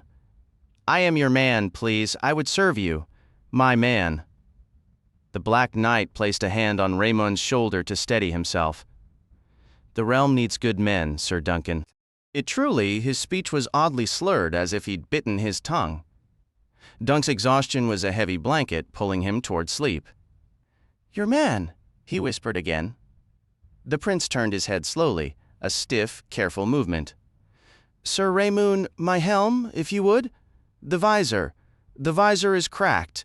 My fingers, they feel like blocks of wood. At once, your grace?" Raymoon took the Grethelm in both hands and strained. "Goodman Pate, lend your strength." Steely Pate hauled a mounting stool over. "It's crushed at the back, your grace, on the left. Driven right into the gorget. Only the finest steel could have withstood a blow like that." "My brother's mace, most likely," Baelor said, his voice thick and strange. "He has always been strong." He flinched. "That feels peculiar, aye. Here it comes." Pate carefully lifted the ruined helm away. Then his voice broke, rising into a panicked prayer. "Gods be good. Oh gods preserve us." Something red and wet tumbled from the helmet. A high, awful scream pierced the air. Against the bleak, gray sky swayed the tall prince in his black armor. But now Dunk could see that half his skull was gone. Beneath the torn flesh and pale bone was a mess of blue-gray, pulpy matter. A strange, troubled expression drifted across Baelor Breakspear's face, like a sudden shadow over the sun. With a gentle, almost curious touch, he raised his hand and lightly brushed 2 fingers against the ruin at the back of his head. And then he collapsed. Dunk caught him as he fell. "Get up," they say, he urged, just as he had with Thunder in the melee, up, but he would have no memory of saying it later, and the prince did not rise. Balor of House Targaryen, Prince of Dragonstone, Hand of the King, Protector of the Realm, and heir to the Iron Throne of the Seven Kingdoms, was consumed by fire in the courtyard of Ashford Castle on the northern bank of the Cockleswint River. While other noble families might lay their dead to rest in the silent earth or commit them to the deep sea, the Targaryens were the blood of the dragon, and their fate was always written in flame. He had been the finest knight of his generation, and some whispered he should have met the darkness clad in steel, with a sword in his grasp. In the end, his royal father's gentle nature held sway, for King Daeron II was a man of peace. When Dunk passed by the prince's bier, Balor was dressed in a black velvet tunic, the three-headed dragon embroidered in scarlet upon his chest. A heavy gold chain circled his throat. His sword rested at his side, and he wore a slender golden helm with an open visor, so all could see his face. Valar, the young prince, kept vigil at the foot of the bier. He was a more handsome, slimmer version of his father, lacking the twice-broken nose that had made Balor seem approachable rather than merely royal. Valar's hair was brown, save for a vivid streak of silver gold. The sight of it made Dunk think of Arianne, though he knew the comparison was unjust. Egg's own hair was growing back just as bright, and Egg, for a prince, was a decent enough lad. When Dunk halted to offer clumsy condolences thick with gratitude, Prince Valar fixed him with cool blue eyes. "My father was only 39, he said. He had the makings of a great king, perhaps the greatest since Aegon the Conqueror. Why would the gods take him and leave you?" He shook his head. "Begone, Ser Duncan. Just begone." Without a word, Dunk limped from the castle down to the camp by the green pool. He had no answer for Valar, nor for the questions he asked himself. The maesters and their boiling wine had done their work. His wound was healing cleanly, though a deep puckered scar would remain between his left arm and his chest. He could not look upon the injury without thinking of Balor. "He saved me once with his blade, and once with a command, even as he stood there a dead man." The world seemed a senseless place when a great prince perished so a Hedge knight might live. Dunk sat beneath his elm and stared gloomily at his own foot. When 4 guardsmen in the royal livery appeared in his camp late one afternoon, he was certain they had finally come to finish him. Too weary and weak to reach for a sword, he simply sat with his back against the tree and waited. "Our prince requests the favor of a private word." "Which prince?" Dunk asked, cautious. "This prince?" a curt voice replied before the captain could answer. Maekar Targaryen stepped out from behind the elm. Dunk slowly rose to his feet. "What does he want from me now?" Maekar gestured, and the guardsmen vanished as quickly as they had come. The prince studied him for a long moment, then turned and walked to the edge of the pool, staring down at his own reflection in the water. "I have sent Arianne to Lys," he announced abruptly. "A few years in the Free Cities might improve him." Dunk, who had never traveled to the Free Cities, did not know how to respond. He was glad Arianne was gone from the Seven Kingdoms, and hoped he never returned, but that was not something you said to a father about his son. He remained silent. Prince Maekar turned to face him. "Some men will claim I intended to kill my brother. The gods know it is a lie, but I will hear the whispers until my dying day. And it was my mace that struck the fatal blow, I have no doubt." The only other opponents he faced in the melee were 3 Kingsguard, whose vows prevented them from doing more than defending themselves. So it was me. It's strange, but I have no memory of the blow that shattered his skull. Whether that's a kindness or a burden, I cannot decide. Perhaps it is a little of both. Prince Maekar's gaze held Dunk's, clearly expecting some reply. "I cannot say, Your Grace." Dunk found he felt no hatred for the man, only a peculiar sense of shared grief. "You swung the mace, my lord, yet Prince Balor died for my sake. In that I am as much his killer as you are." "True enough," Maekar acknowledged, "and you will hear the whispers too. The king is aged. When he passes, Valar will take the Iron Throne in his father's stead. Every lost battle, every failed harvest, fools will mutter, Balor would have prevented this had the Hedge Knight not slain him. Dunk saw the truth in it. Had I not fought, you would have taken my hand, and my foot. Sometimes I sit beneath that elm and stare at my own feet and wonder if I might have spared one. How could any foot be worth a prince's life, or the lives of the 2 Humphreys who were good men as well?" Sir Humphrey Harding had finally yielded to his wounds the night before.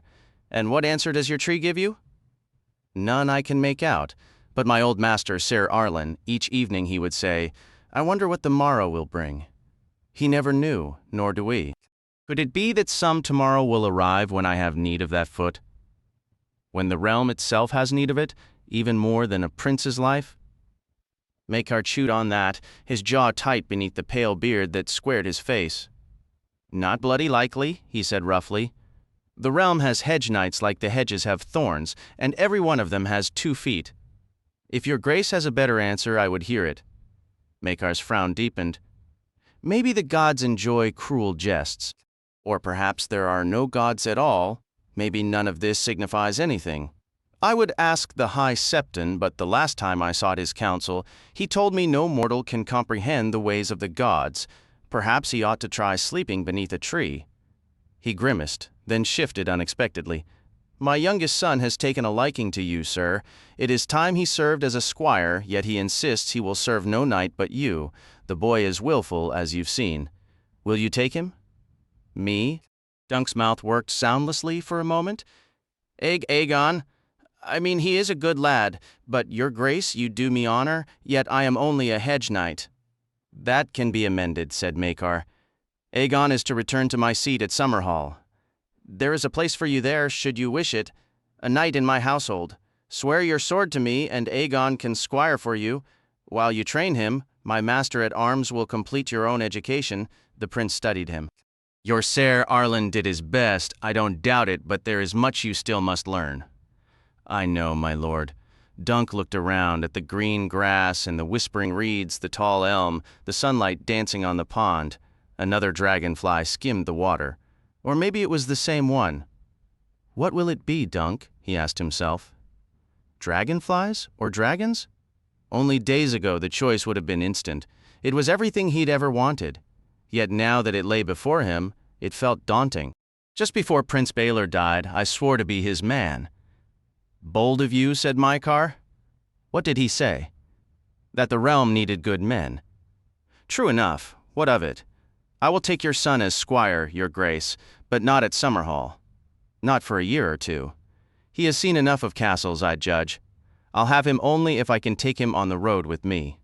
He gestured toward Old Chestnut. He'll ride my horse, wear my old cloak, and he'll keep my sword sharp and my mail clean. We'll sleep in inns and stables, and now and then in the halls of some landed knight or petty lord, and under trees when we must. Prince Maekar stared at him in disbelief. Did the trial knock the sense from your head, man? Aegon is a prince of the realm, the blood of the dragon. Princes aren't meant for sleeping in muddy trenches and chewing on tough salted beef. He noticed Dunk's reluctance. What is it you're holding back? Speak freely, sir. I'd bet Daron never spent a night in a ditch, Dunk replied softly, and Arion likely only ever ate his beef thick, rare, and dripping with blood. Prince Maekar Targaryen of Summerhall stared at Dunk of Flea Bottom for a long while, his jaw tightening beneath his silver-strewn beard. Without a word, he finally turned and left. Dunk listened to the sound of the prince and his men riding away until the only noise left was the gentle hum of a dragonfly skimming the pond's surface. The boy arrived at dawn the next day, dressed in worn boots, brown breeches, a simple wool tunic, and a weathered traveler's cloak. My father says I'm to be in your service. In your service, sir? Dunk corrected him. You can begin by saddling the horses. Chestnut is yours. Be good to her. Don't let me catch you riding thunder unless I give you permission. Egg went to fetch the saddles. Where are we headed, sir? Dunk considered it. I've never crossed the Red Mountains. How would you feel about seeing Dorne? A grin spread across Egg's face. I've heard they have brilliant puppet shows, he said.